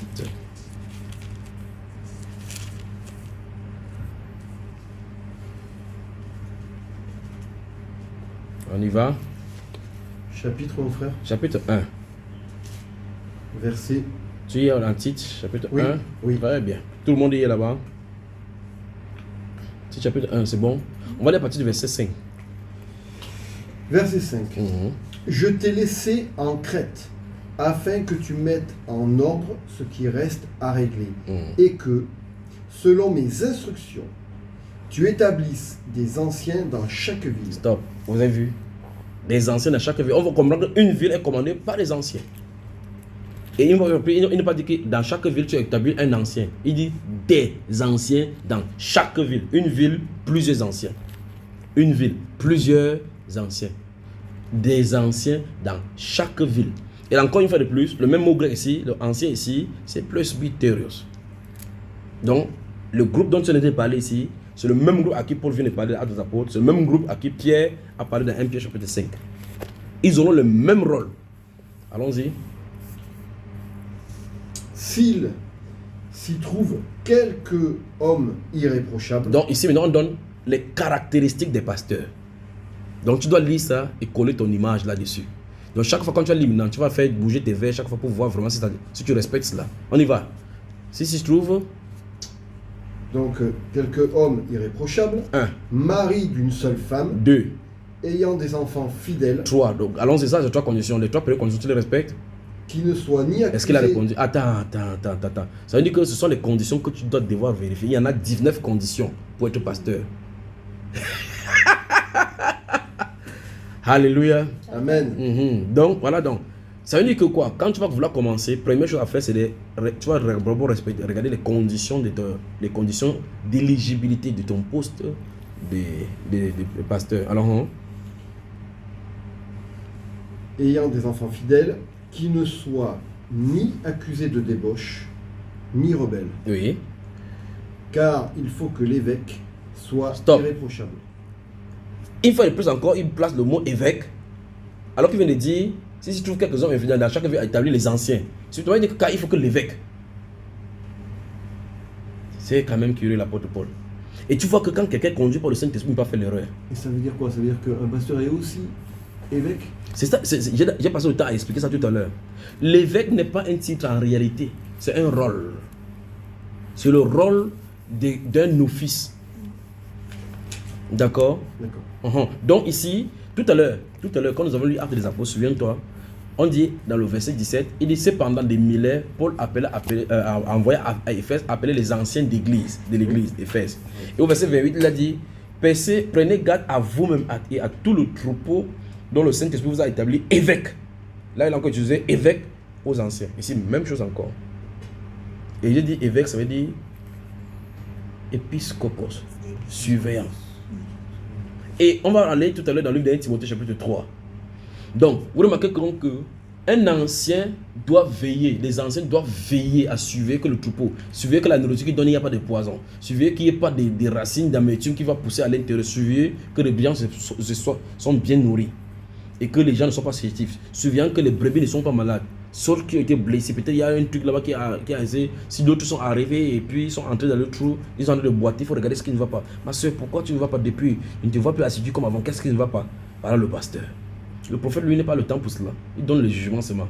L'apôtre frappe seulement avec les doctrines. Tu vois? Mais le pasteur, c'est celui qui observe et prend. Mais l'apôtre, lui, donne les instructions, il donne l'autorité. Et les autres suivent. Alléluia. Donc, alors, la fonction, c'est pasteur et le rôle, c'est évêque. L'un des rôles, c'est pas Voilà, l'un des rôles. Parce qu'en fin de compte, on a vu qu'il doit paître. Paître, c'est pas le rôle. Quand il a de faire paître, il n'est pas dans la fonction, il n'est pas dans le rôle de l'évêque. D'accord? Il n'est pas dans le rôle. Donc, le rôle élevé dans son ministère, c'est l'évêché. Parce qu'en fin de compte, la surveillance doit être de mise. Parce qu'il faut qu'il veille que la nourriture que les gens sont en train de manger soit bonne. Il faut qu'il veille que la doctrine n'a pas dévié. Il faut qu'il veille qu'il soit encore sur la ligne droite des saintes doctrines. Il faut qu'il veille que les brebis ne sont pas égarées. Il faut qu'il veille que le troupeau est maintenu et bien, n'est pas chétif. Donc, voilà donc le rôle principal. Continuons. Comme économe de Dieu. Stop. On vient d'introduire encore quelque chose. Et là, maintenant, il faut qu'on commence à aller. Qu'est-ce que c'est qu'un économe? Quand on parle d'économe, on parle de l'économie. Et quand on parle de l'économie, on parle des biens. Donc, ça veut dire que c'est quelqu'un à qui Dieu a laissé ses biens. Donc, ça veut dire que les biens du Seigneur jusque sur la terre, ce n'est pas le terrain. Ce sont des êtres pour qui il a versé son sang.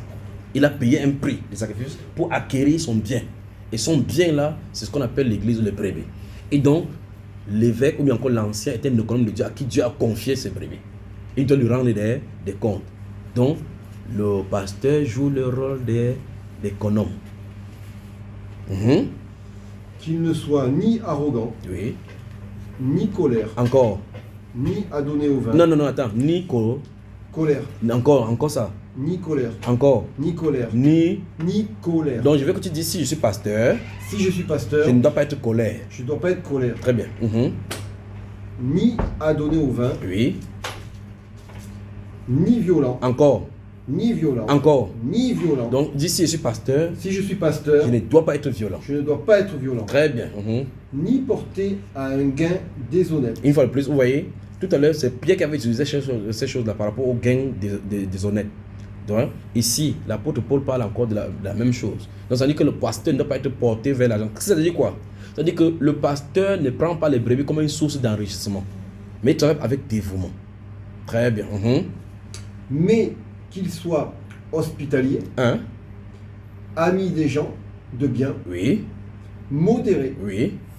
juste, Oui. saint, Oui. tempérant, Encore. tempérant, Encore. tempérant, Encore. tempérant, Encore. tempérant. Dis, si je suis pasteur, Si je suis pasteur, je dois être tempérant. je dois être tempérant, Très bien. attaché à la vraie parole, Très bien. Dis que je dois écouter bien les enseignements.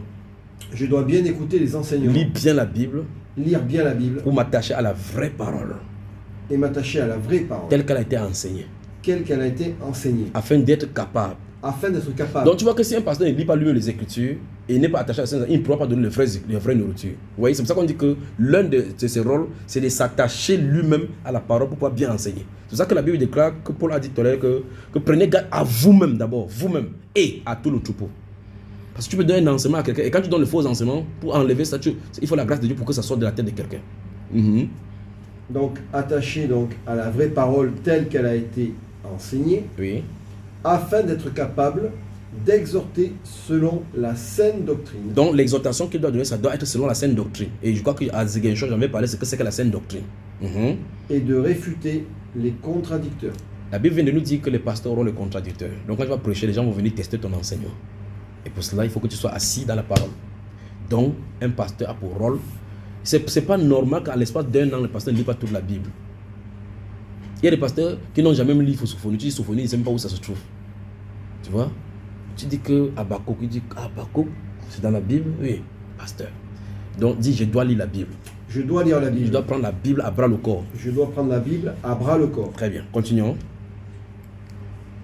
Il y a, en effet, surtout parmi les circoncis, beaucoup de gens rebelles, de vains discoureurs dont il faut fermer la bouche. et de séducteurs auxquels il faut fermer la bouche. Donc ça veut dire que comment il ferme la bouche? Avec l'autorité qui lui a été donnée. Et ils vont venir avec la philosophie. C'est ce que les apôtres rencontraient dans leur ministère. Et donc on dit qu'il y a les 20 discours. Quand il faut fermer la bouche. C'est ça que vous voyez quand il m'assoit quelque part, les gens sont de parler des bêtises n'importe comment. Dès qu'ils sortent la parole, ils commencent à tréballer. Parce qu'en fin de compte, la parole est assise sur mon cœur. Et personne ne peut aller contre la vérité. C'est ça qui est bien. Alors vous allez lire 1 Timothée maintenant. Merci Seigneur. Donc on vient de voir encore les rôles et les personnes des... Ah, merci Père. Que Dieu vous bénisse Merci. Que Dieu bénisse particulièrement la personne qui a posé cette question aussi. Et la personne qui a de les lire. 1 Timothée, Oui. tu as dit? Oui.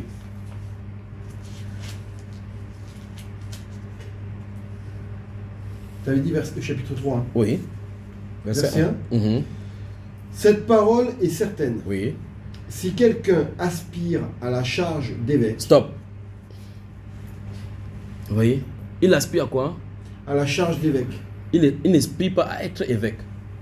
Mais à quoi? à la charge, La charge, ça veut dire quoi? Le rôle. le poids, Le poids. la La responsabilité. responsabilité d'un évêque. Donc le surveillant. Ici encore c'est quoi? Épiscope, le surveillant. Il désire une œuvre excellente. Donc ça veut dire qu'un épiscope c'est celui qui inspecte. Il fait les investigations. Il surveille, est-ce que tout va bien? Vous voyez cela? Voilà, une charge. On dit c'est une œuvre quoi? Excellente. Ça veut dire que si un vrai évêque est un intercesseur. Parce que quand tu regardes une brebis qui est malade, tu ne peux pas dormir tant que la brebis n'est pas soignée. Les gens blaguent avec les choses de Dieu. Les gens croient peut-être que c'est seulement rester devant la foule pour parler parce que les gens voient la foule. Je ne sais pas pourquoi les gens cherchent la foule. Je ne sais pas. Je ne sais pas quelle gloire que quelqu'un va sortir. Il se met comme ça. Il ne sait pas. Est-ce que tu sais qu'une personne que tu égares, comment tu vas faire pour payer ça devant le Seigneur? C'est terrible. Et quelqu'un a 4000 personnes comme ça là. Et tu pars chez Satan pour prendre le pouvoir pour venir faire les choses sur Satan. C'est le bébé du Seigneur. En même temps, les personnes qui sont là ne sont là que pour chercher le Seigneur, le vrai. Et c'est tout entre tes mains. Il se croit que toi tu es chez le Seigneur alors que tu es chez le diable. Comment la personne va s'en sortir devant Dieu? On dit qu'il désigne quoi? Une œuvre excellente. Il faut donc que l'évêque soit la même chose. Donc, de la personne dont on est en train de parler ici, ce sont les anciens. Parce que c'est ici. Il faut que l'évêque soit donc quoi? Ceci, il va les citer. Il faut donc que l'évêque soit irréprochable, Oui. mari d'une seule femme. Donc, je crois que c'est les mêmes conditions qu'on a lu dans le livre des titres. C'est bon. Donc, voilà donc les conditions pour être ancien ou bien pasteur dont on est en train de voir. D'accord? Très bien. Maintenant, avec tout ceci dans l'esprit, avec tout, je crois que tu as noté, non? 1 Timothée chapitre 3. Oui. Avec tout ceci dans l'esprit, nous allons rentrer maintenant dans le livre d'Ézéchiel, qui est le livre de prophétie contre les pasteurs. D'accord? Ézéchiel chapitre 34. Merveilleuse question. Une mauvaise question. D'accord. Attends, donc, ton papa, il veut. C'est bon, moi je suis sur Ézéchiel. Tu es Ézéchiel. Alors, on va recommencer donc la lecture à partir du verset 1. La parole de l'Éternel me fut adressée. Vous voyez que le en fait ces qu'il s'est mots. reposé là, maintenant, elle avait énergie. Allons-y. Fils de l'homme, prophétise contre les pasteurs d'Israël. Ah. Prophétise et dis-leur, ô pasteurs, ainsi parle le Seigneur, l'Éternel. Malheur aux pasteurs d'Israël, qui se pèsent eux-mêmes. Qui s'est passé eux-mêmes. Donc, vous voyez très bien qu'au lieu de nourrir le peuple, ils se nourrissaient eux-mêmes. Les Vous pasteurs, voyez le pasteur, le ventre est devant comme ça. En étant au milieu là, les brebis sont comme ça. Il fait n'importe quoi. Il te dit qu'il jeûne, mais vous voyez, son ventre ne fait qu'on ne peut pas gêner le ventre grossit. Ça n'a pas de sens. Le ventre ne fait que grossir. Il met le cravate comme ça, au point où souvent, vous voyez comment le pantalon, le ventre, elle a la dimension du nombre de brebis qu'il y a. les pasteurs ne devaient-ils pas paître le troupeau? Vous voyez ça? Donc normalement, si on voit un pasteur, le fait qu'il travaille beaucoup plus, c'est lui qui doit maigrir les troupeaux pour montrer qu'il travaille. On va voir que les brebis sont vraiment chargés d'un bon poids. Vous avez mangé la graisse, vous êtes vêtus avec la laine. Vous entendez ça? Ça veut dire que finalement ils ont tué les troupeaux, parce que la laine, ça vient de leur peau là. Ils ont fini par tuer, manger la graisse. Tout ce qu'il y avait de bon là, ils ont bouffé. Oui. Vous avez tué ce qui était gras. Oui. Vous n'avez point fait paître les brebis. Vous entendez ça? Vous entendez ce que ce Seigneur dit, non? Vous n'avez pas fortifié celles qui étaient faibles, Guéris ceux qui étaient malades. Donc, fortifier. Regardez, vous, les pasteurs, vous n'avez pas fortifié ceux qui étaient faibles. Donc, l'un de leurs rôles, c'est fortifier ceux qui sont faibles. Guérir ceux qui sont malades, oui. Pensez celles qui Pensez ceux étaient qui sont blessés. Vous voyez cela? Ah non, je suis pasteur. Il croit que le ministère pastoral, ça dit que tu restes à l'église le dimanche, quand ça soit dimanche, et les gens viennent vers vous. Les pasteurs doivent aller amener les brebis. Et paye la consultation. Et paye la consultation, très grave. Si tu vois ça, c'est pour ça qu'elle dit la configuration démoniaque et babylonienne qu'on a fait maintenant, où le pasteur a un bureau, d'où vous venez. Ah, il y a un secrétaire, quand nous venons en passant par là-bas, tu donnes l'enveloppe. On ne vient pas chez le serviteur de Dieu le même vide. C'est la malédiction, je vous dis. Et vous voyez, il s'assoit dans sa chaise roulant là, vous appelez ça, chaise de bureau, il balance comme ça. Son ventre qui est au-dessus, comme ça. Il a le champagne à gauche et à droite avec le whisky là-bas. Il balance comme ça, là, il dit. C'est pas la prospérité, c'est la malédiction qui est dans son ventre. Oui. Vous n'avez pas ramené celle qui s'est égarée. Et vous n'avez pas ramené ce qui s'est égaré. Allons-y là-bas, gardons encore le doigt là-bas, tu vas patienter encore un peu là-bas. Allons dans le livre de Luc. Luc. Que Dieu vous bénisse. Merci encore pour cette question. Vous voyez comment une simple question peut nous amener loin. Luc chapitre 15.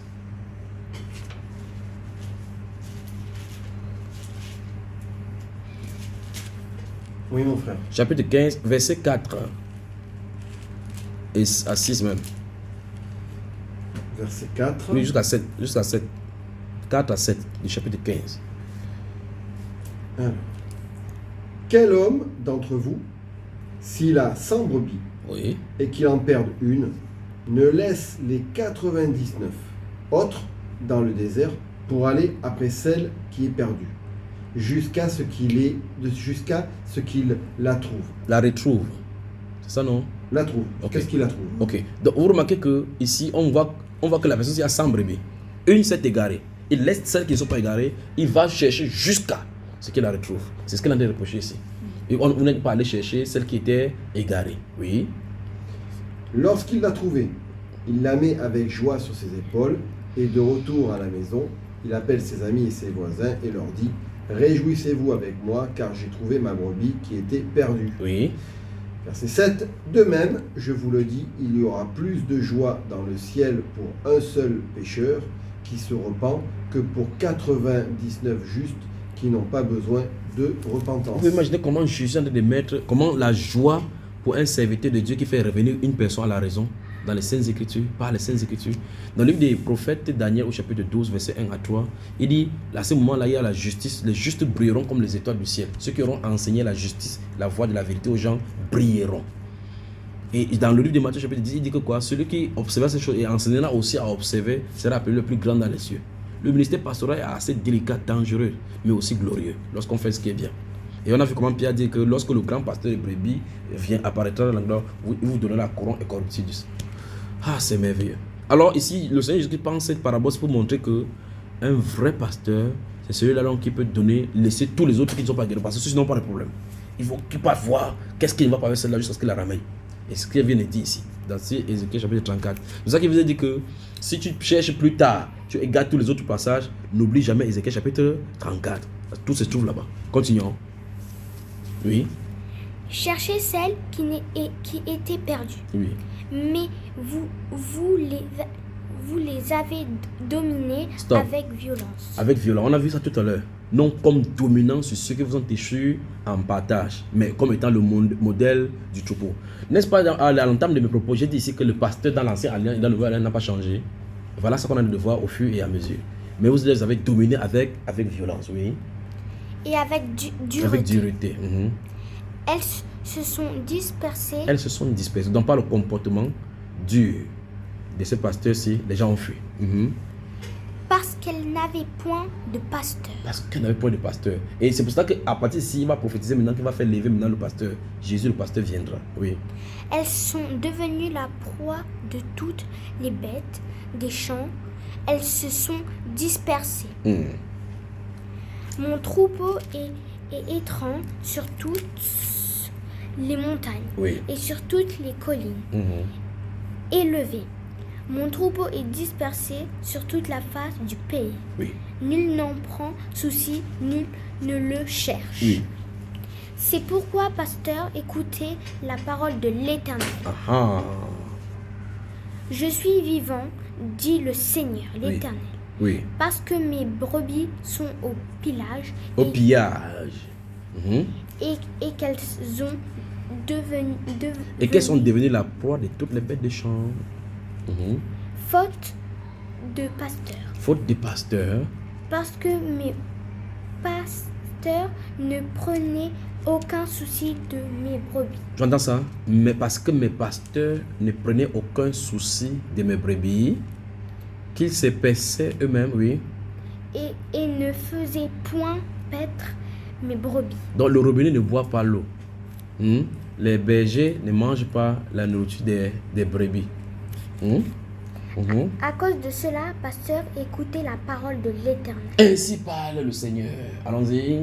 Ainsi parle le Seigneur l'Éternel. Oui, Voici, j'en veux aux pasteurs. oui, Je reprendrai mes brebis d'entre leurs mains. oui, Je ne les laisserai plus paître mes brebis, oui, et ils ne se paîtront plus eux-mêmes. oui, Je délivrerai mes brebis de leur bouche, oui. et elles ne seront plus pour eux une proie. Voici une prophétie donc qui concerne clairement l'église où le Seigneur Jésus descend pour prendre lui-même le contrôle de l'église.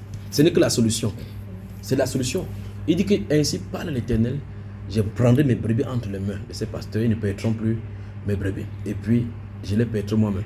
Jésus-Christ lui-même va marcher au milieu de l'église. Et puis, il continue en disant, verset 11, Car ainsi parle le Seigneur l'Éternel. Voici, j'aurai soin moi-même de mes brebis, tu as entendu ça? C'est terrible. et j'en ferai la revue. Il va faire la revue. Donc maintenant, la revue ici, c'est l'inspection. Donc vous voyez que Jésus dit qu'il va prendre les brebis lui-même. Donc il prend son rôle de berger. Et puis en faisant le revue pour faire l'inspection, il a de faire ce qu'on appelle l'évêque, l'épiscope. Parce que l'épiscope, c'est inspecter, surveiller, ainsi de suite, d'accord? Et au verset 10, là, maintenant, il va parler maintenant, il est passé en revue, ainsi de suite, d'accord? Comme un pasteur inspecte. Comme un pasteur inspecte. Ceci nous met, doucement, ça nous met encore en relation avec Actes des Apôtres chapitre 20, verset 17 et 28. 1 Pierre chapitre 5, verset 1 à 3. Tite chapitre 1, verset 1 à 5. 1 Timothée chapitre 3. Parce qu'on a vu clairement que les anciens étaient des évêques.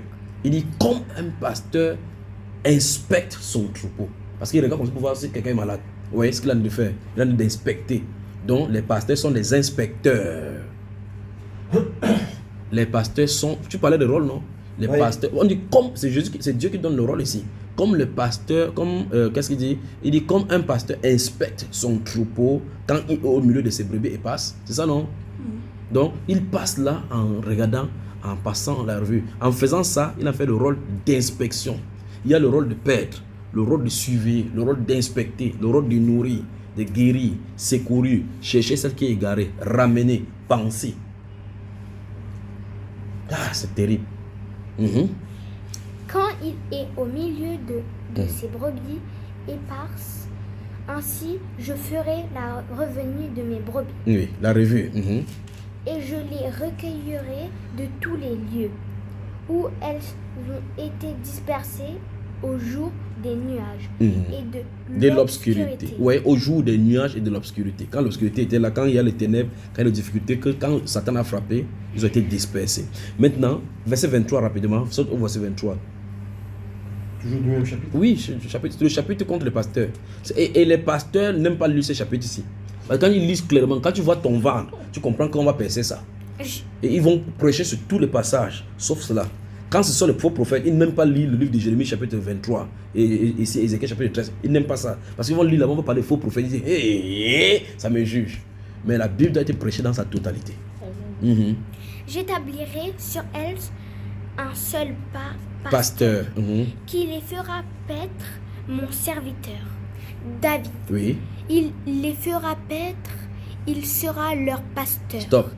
Oh, il dit ceci, vous voyez la prophétie du Seigneur Jésus, pas vrai? Il dit, il va établir David. Oh, celui-ci, il a décrit comme ça, David est mort depuis.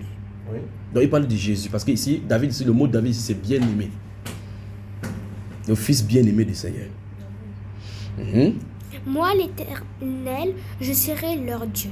Et mon serviteur David sera prince au milieu d'elles. Oui. Moi, l'Éternel, j'ai parlé. Je traiterai avec elles une alliance de paix. Oui. Et je ferai disparaître du pays les animaux sauvages. Oui. Elles habiteront en sécurité dans le désert et dormiront au milieu des forêts. Oui. Je ferai d'elles et des environs de ma colline un sujet de bénédiction. J'enverrai la pluie en son temps. En son temps, oui. Et ce sera une pluie de bénédiction. L'arbre des champs donnera son fruit et la terre donnera ses produits. Elles seront en sécurité dans leur pays et elles sauront que je suis l'Éternel quand je briserai les liens de leur joug. Très bien. Notons Zacharie, que Dieu te bénisse là, comment fait? Oui. Mon frère, au verset 23, oui. J'établirai sur elle un seul pasteur. Un seul pasteur. Il parle de Jésus, c'est le ministère du Seigneur Jésus, c'est de lui dont on parle. Là où est ma question. Oui. On prend un groupe de fidèles. Oui. Il y a forcément qu'un seul pasteur? Non. Là, je te parle d'aujourd'hui. Hein. Oui. Non, il ne doit pas, il ne devrait pas avoir. Les assemblées sont dirigées toujours par une collégialité. C'est le modèle de la Bible. D'accord. Alors, donc, notons le livre de Zacharie, chapitre 11. Vous y êtes. D'abord, chapitre 10 déjà. Zacharie. Avance. Donc, avant le livre de Matthieu, il est quelque part là-bas. Il y a Malachie, vous rentrez juste derrière. Tu as vu? Chapitre 10. Il y a chapitre 10 et 11. On va piper les versets là-bas. Quelle question? Rôle de pasteur. Que Dieu te bénisse. Amen. On y va. Chapitre 10, versets 1 et 2. Demandez à l'Éternel la pluie du printemps. Oui, ça c'est pour le Saint-Esprit, oui. L'Éternel produira des éclairs et il vous enverra une abondante pluie. Oui. Il donnera à chacun de l'herbe dans son champ. Oui. Car les téraphins ont des paroles de néant. Oui. Les devins prophétisent des faussetés. Oui. Les songes mentent et consolent par la vanité. Oui. C'est pourquoi ils sont errants comme un troupeau. Oui. Ils sont malheureux parce qu'il n'y a point de pasteurs. Oui, ça. Verset 3. Ma colère s'est enflammée contre les pasteurs. Oui. Et je châtierai les boucs. Oui. Car l'Éternel des armées visite son troupeau, la maison de Juda. Il en fera comme son cheval de gloire dans la bataille. Donc, on voit que l'un des rôles des pasteurs, c'est la visite. Oui, chapitre 11 de Zacharie maintenant. Oui. Chapitre 11 de Zacharie, verset 5 à 8. D'abord. Versets 5 à 8. Alors, hop. Ceux qui les achètent les égorgent impunément. On parle là des brebis. Oui. Celui qui les vend dit: béni soit l'Éternel, car je m'enrichis. Oui. Et leur pasteur ne les épargne pas. Oh non, ils les épargnent. Et comment ils vont faire? Les comptes en banque raclent. Continuons. Verset. Car je n'ai plus de pitié pour les habitants du pays. Oui. On voit clairement quand il finit de parler des brebis en parabole, il touche maintenant les habitants. Donc, c'est des habitants dont il de parler, il ne parle pas des brebis qui sont en brousse là. Dit l'Éternel. Oui. Verset 8, sortons au verset 8. J'ai exterminé les 3 pasteurs en un mois. Mon âme était impatiente à leur sujet. Et leur âme avait aussi pour moi du dégoût. Donc, c'est un pasteur, les pasteurs qui avaient été établis, leur âme avait du dégoût du Seigneur. Allons-y, verset 15 au 17. L'Éternel me dit: prends encore l'équipage d'un pasteur insensé. Donc, il y a les pasteurs insensés. Et ils ont leur équipage. Il faut maintenant savoir quels sont les équipages d'un pasteur insensé. Car voici, je susciterai dans le pays un pasteur qui n'aura pas de souci des brebis qui périssent. Donc, ça veut dire que les pasteurs devraient avoir souci des brebis qui périssent. Et ce qu'on vient de lire dans Ézéchiel. Il n'ira pas à la recherche des plus jeunes. Donc, les pasteurs doivent aller à la recherche. Oui. Il ne guérira pas les pasteurs les blessés. Doivent guérir. Il ne soignera pas les pasteurs saines. Doivent soigner. Mais il dévorera la chair des plus grasses. Ça, c'est les pasteurs avec le gros ventre. Et il déchirera jusqu'aux cornes de leurs pieds. Oui. Malheur au pasteur de Néant qui abandonne ses brebis. Voilà. Que l'épée fonde sur son bras et sur son œil droit. Oui. Que son bras se dessèche. Oui. Et que son œil droit s'éteigne. Très bien. Jérémie. C'est toi qui as posé la question sur les bergers. On va lire seulement. Jérémie. On était dans Ézéchiel tout à l'heure dans Ézéchiel. Et avant d'arriver à Ézéchiel, vous étiez passé par Jérémie. Donc tu es dans Ézéchiel ici. Donc Jérémie, c'est juste quelque part derrière là. Oui, on a fini. Tu as fini, d'accord? Nous sommes dans Jérémie. Tu vas chercher le chapitre 2. Vas-y, nous sommes au chapitre 35 là, non. Vas-y, cherche le chapitre 2. Ça c'est le chapitre 35. Cherche le chapitre 2. Ouvre comme ça. Ouvre rapidement, juste quand tu vois le 2.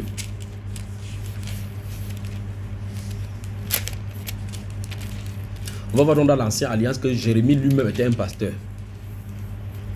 On y va, chapitre 2. Lis le verset 8. Cherche le verset 8.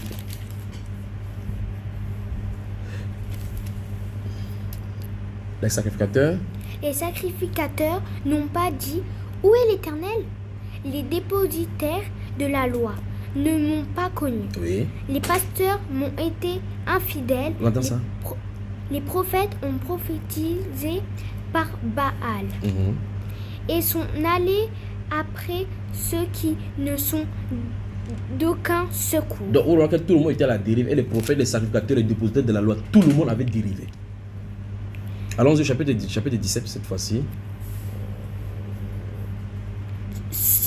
Non, chapitre 17. Chapitre 17.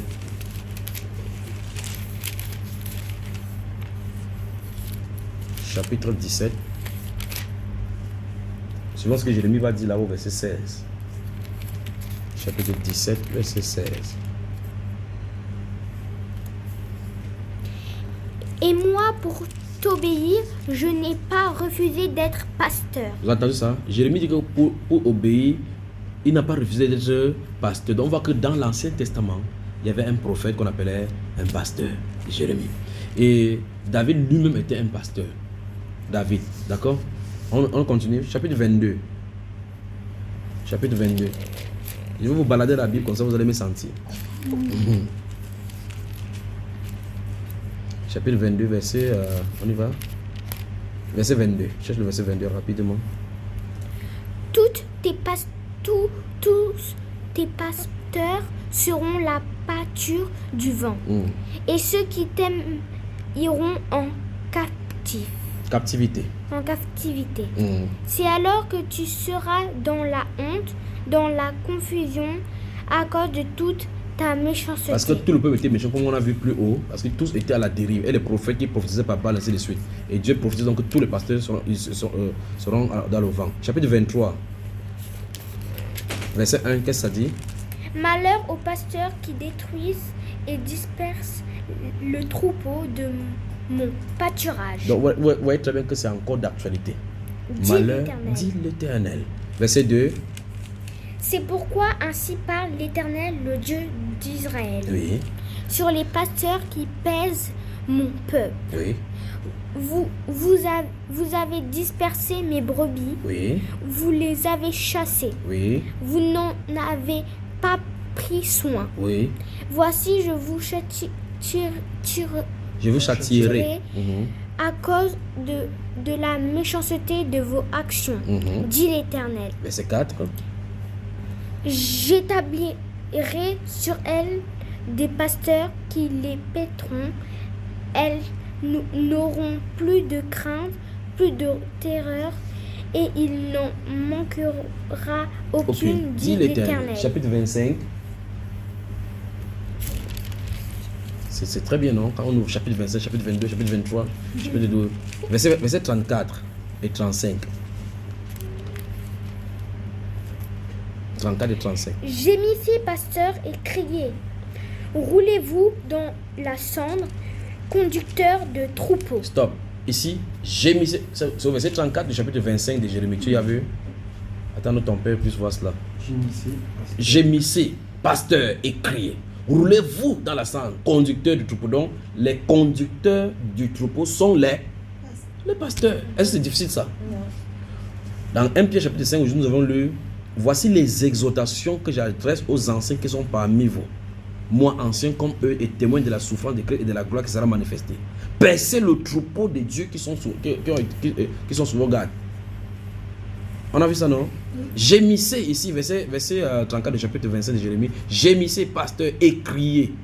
Roulez-vous dans la cendre, conducteurs de troupeau, car les jours sont venus, oui. Les jours sont venus où vous allez être égorgés. C'est terrible. Le jugement qu'il y a sur les pasteurs. Quand quelqu'un dit que oh, on va le cas pour ça, porte de col blanc et autres, avec son gros ventre, c'est le gros ventre du pasteur qui m'énerve, vous ne pouvez pas savoir. Je vous briserai et vous tomberez. Comme un vase. Comme un vase de prix. On va voir comment ils vont se cacher. Verset 35. Plus de refuge. Plus de refuge pour les pasteurs. Oui. Plus de salut pour les conducteurs de troupeaux. Donc, l'une des lumières qu'on a vues maintenant en lisant ces passages, c'est que les conducteurs du troupeau sont des pasteurs. C'est la question que j'ai posée. Oui. On vient de voir ça maintenant. C'est ça la relation. Donc, quand tu as nommé ici, hein, oui. à Douala, mon frère, oui. Il y a quelques temps maintenant, oui. tu as désigné, on va dire, quelques personnes comme conducteurs. Oui. Donc, ce sont des pasteurs. Ce sont des pasteurs parce qu'ils s'occupent des troupeaux. Donc, quelqu'un peut jouer le rôle de pasteur sans être dans l'office du pasteur. Tu comprends un peu cela? Très bien. Verset 36. On entend les cris des pasteurs, les gémissements des conducteurs de troupeaux. On entend ça? Car l'Éternel ravage leur pâturage. Tous les pasteurs qui ont mangé l'argent des gens, qui ont bouffé les dîmes et au-delà des gens, ça, le moment venu, ils vont vomir. Enrichis. Ils sont enrichis. Dieu va les traiter. C'est ainsi dit le Seigneur. D'accord? C'est bon, la maman mise. Allons dans le livre d'Isaïe, le prophète.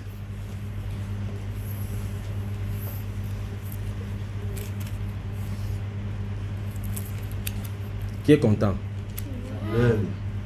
Vous êtes content? Hein? Oui. Mon frère, est-ce que tu t'attendais à ce que ça sorte ainsi? Non. Tu entends quand il dit tac tac, il va faire comme ça, il doit faire comme ça. Je ne sais pas si j'aurai assez d'une page pour écrire tous les...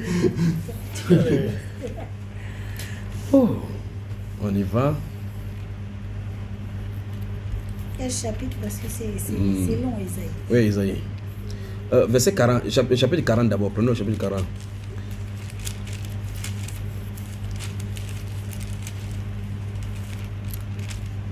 Verset. Vous avez le chapitre 40? Oui. Prenons le verset 8 à 11. 8 à 11. Oui. L'herbe sèche, Oui. la fleur tombe, Oui. mais la parole de notre Dieu subsiste éternellement. L'apôtre Pierre va citer cela dans le livre 1 Pierre, oui. Monte sur une haute montagne, Sion, pour publier la bonne nouvelle. Élève avec force ta voix. Jérusalem, pour publier la bonne nouvelle. Oui. Élève ta voix, ne crains point. Dis aux villes de Juda, voici votre Dieu. Voici le Seigneur, l'Éternel vient avec puissance, et de son bras il commande. Voici le salaire est avec lui, et les rétributions le précèdent. Comme un berger, il paîtra son troupeau. Il prendra les agneaux dans ses bras. Vous entendez ça? On annonce clairement que Dieu lui est en train de venir. Et ça, c'est le ministère de Jésus quand il est venu. Il s'est tenu là-bas. Là, il dit, je suis le bon berger. Vous voyez? Et les portera dans son sein. Il conduira les brebis qui allaitent. Oui. Qui a mesuré les eaux dans le creux de sa main? Non, c'est bon. Le verset 11. Vous remarquez, relis encore le verset 11, tu vois. Verset 11. Comme un berger, il paîtra son troupeau. Il prendra les agneaux dans ses bras et les portera dans son sein. Ouais. Il conduira les brebis qui allaitent. Très bien. Donc, on voit clairement ici que Jésus a été dit dans l'Ancienne Alliance qu'il sera le berger qui devait conduire dans les verts pâturages. C'est pas ça? C'est ça. Chapitre 3 de Jérémie. On a dans le tour Jérémie, non?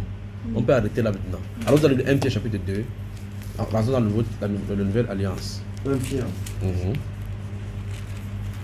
1 Pierre chapitre 2. Oui. Verset 25, qu'est-ce que ça dit? Attends, elle n'est pas encore ouverte ici. 1 Pierre chapitre 2. Verset 25. Tu vas dire. C'est bon.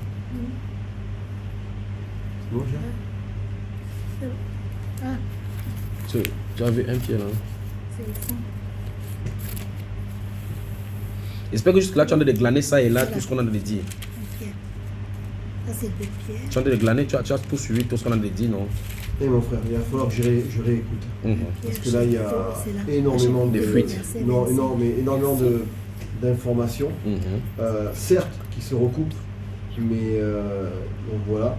Et puis, enfin, certainement comme pour les autres aussi ministères, on va dire. Et c'est une charge qui est vraiment très importante et très lourde, vraisemblablement. Notez aussi Jean chapitre 10, verset 16, parce que c'est par là on va sortir. Notez ça. Jean Chapitre 10, verset 16. 17. Oui, notez de 13 à 16, comme ça on va lire, on va quitter là-dessus. Quand on va lire, quand on va finir, d'accord? Très bien. Donc 1 Pierre chapitre 2 verset 25. Car vous étiez comme des brebis errantes, Oui, mais maintenant vous êtes retournés vers le pasteur oui. et le gardien de vos âmes. Très bien. Donc celui qui garde l'âme, c'est le pasteur Jésus. Vous voyez que il a le rôle de la garde des âmes. C'est Jésus notre Seigneur. Mais la nourriture sur la terre, c'est délégué aux hommes pasteurs. On y va?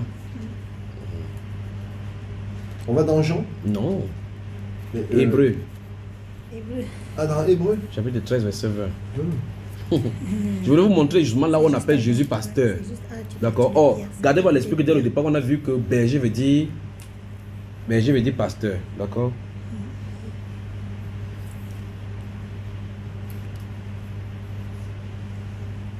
Hébreu chapitre? Hébreu, chapitre 13. J'y suis. C'est ici. Hébreu, le chapitre 13. C'est toi qui vas lire, d'accord? Comme ça, ton père va lire le livre de la conclusion. Le verset 20 du chapitre 13. Que le Dieu de paix qui a ramené d'entre les morts le grand pasteur des brebis. Le grand pasteur des brebis. Ouais, chaque fois qu'on met pasteur, on met brebis, ça veut dire qu'on dit le grand berger des brebis. Par le sang d'une alliance éternelle, notre Seigneur Jésus, vous rende capable de toute bonne œuvre pour l'accomplissement de sa volonté. Très bien. Et fasse en vous ce qui lui est agréable par Jésus-Christ, auquel soit la gloire au siècle des siècles. Amen. Amen. Donc, on voit clairement ici que le Dieu qui a amené quoi? Le grand pasteur des brebis. On parle de Jésus, donc le grand berger. Oh. C'est pour ça qu'il y a l'adjectif grand. Oui, grand. Parce que là, on parle de Jésus. De Jésus, le suprême. Voilà. Et c'est pour ça qu'on va sortir maintenant avec ce qui est écrit dans le livre des Jean, chapitre 10, verset 13 à 16. Particulièrement le verset 16. Jean, chapitre 10.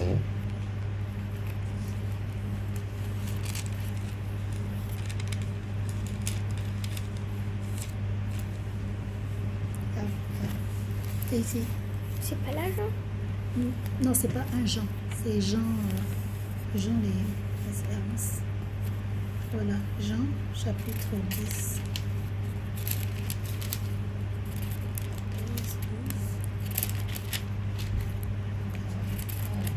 Voilà, chapitre 10. Merci. Donc, verset 20. 13. Ah oui. Pardon, verset 20. Verset 20. Non, c'est verset 13 à 16, c'est vrai. Pardon, 13 à 16, oui, voilà. Oui, c'est vrai. 13 à 16. 13. Le mercenaire s'enfuit parce qu'il est mercenaire et qu'il ne se met point en peine des brebis. Je suis le bon berger. Oui. Je connais mes brebis et elles me connaissent comme le Père me connaît. Et comme je connais le Père. Et je donne ma vie pour mes brebis. Oui. J'ai encore d'autres brebis qui ne sont pas de cette bergerie. Celles-là, il faut que je les amène. Elles entendront ma voix et il y aura un seul troupeau, un seul berger. Amen. On se souvient de ce qu'on a lu dans Isaïe chapitre 40 aujourd'hui, verset 11. Tu te souviens de ce qu'il a lu là-bas? Quand il viendra, quand le grand Dieu viendra lui-même, il sera le berger. Oui. Le voilà. Fermons les Saintes Écritures. Que Dieu te bénisse. Que Dieu vous bénisse. Que Dieu vous bénisse. Il y a des pasteurs dans les Saintes Écritures. Les pasteurs doivent être de modèle. Ils ne doivent pas manger. Pour que le ventre des pasteurs gonfle, il faut que le ventre de tous les brebis soit déjà gonflé. D'accord? Si le ventre des pasteurs gonfle et que le ventre des autres brebis est en train de diminuer, il en est de prendre de la graisse là-bas. Ça ne doit pas être ainsi. Que Dieu vous bénisse. Amen. Remercions le Seigneur. Seigneur, nous te sommes reconnaissants pour ce moment. Reconnaissants pour ce que tu nous as enseigné maintenant. Seigneur, donne-nous au Père de gloire les conducteurs d'être des modèles du troupeau. Donne à ceux qui aspirent à cette charge, qui comprennent au Dieu de gloire, que c'est une lourde charge, une lourde responsabilité que tu confies aux êtres humains. Car ce sont des vies pour lesquelles tu es allé à la croix. Je prie Dieu de gloire que tu nous donnes d'être des modèles, que chacun pour sa part, en quelque niveau que ce soit, se donne au Dieu de gloire la détermination de te plaire, pas de se plaire, de perdre, mais pas de se perdre eux-mêmes. Donne-nous au Père de gloire de le faire avec dévouement, avec amour et par crainte de ton nom, car tu as versé un sang au Père de gloire qui n'a pas de prix. Et leur âme également n'a pas de prix. Donne-nous au Père de gloire de persévérer devant toi, de chercher ta face pour savoir, au Dieu de gloire, la nourriture convenable pour les brebis. Que ton nom se soit glorifié. Je prie, Père de gloire, que tous ceux qui écouteront au Dieu de gloire ces réponses, Père de gloire, puissent y trouver au Dieu de gloire le vrai pâturage et rectifier pour ceux au Dieu de gloire qui allaient à la dérive. Que les pasteurs au Dieu de gloire dont le ventre gonflait puissent diminuer le ventre, Père de gloire, pour perdre le troupeau. C'est au nom du Seigneur Jésus que nous avons prié. Amen. Amen. Que Dieu vous bénisse, que Dieu vous bénisse, que Dieu vous bénisse. Amen. Merci, excellente question. Merci pour les excellentes questions. Que Dieu te bénisse, que Dieu te bénisse. Une fois de plus, je pose la question. Tu vois que si dans la Bible, on ne pose pas la question, on pourra parler dans la Bible pour dénicher tout cela comme ça. Juste une question et on y va et on délivre. Pas vrai? Que Dieu te bénisse. Merci,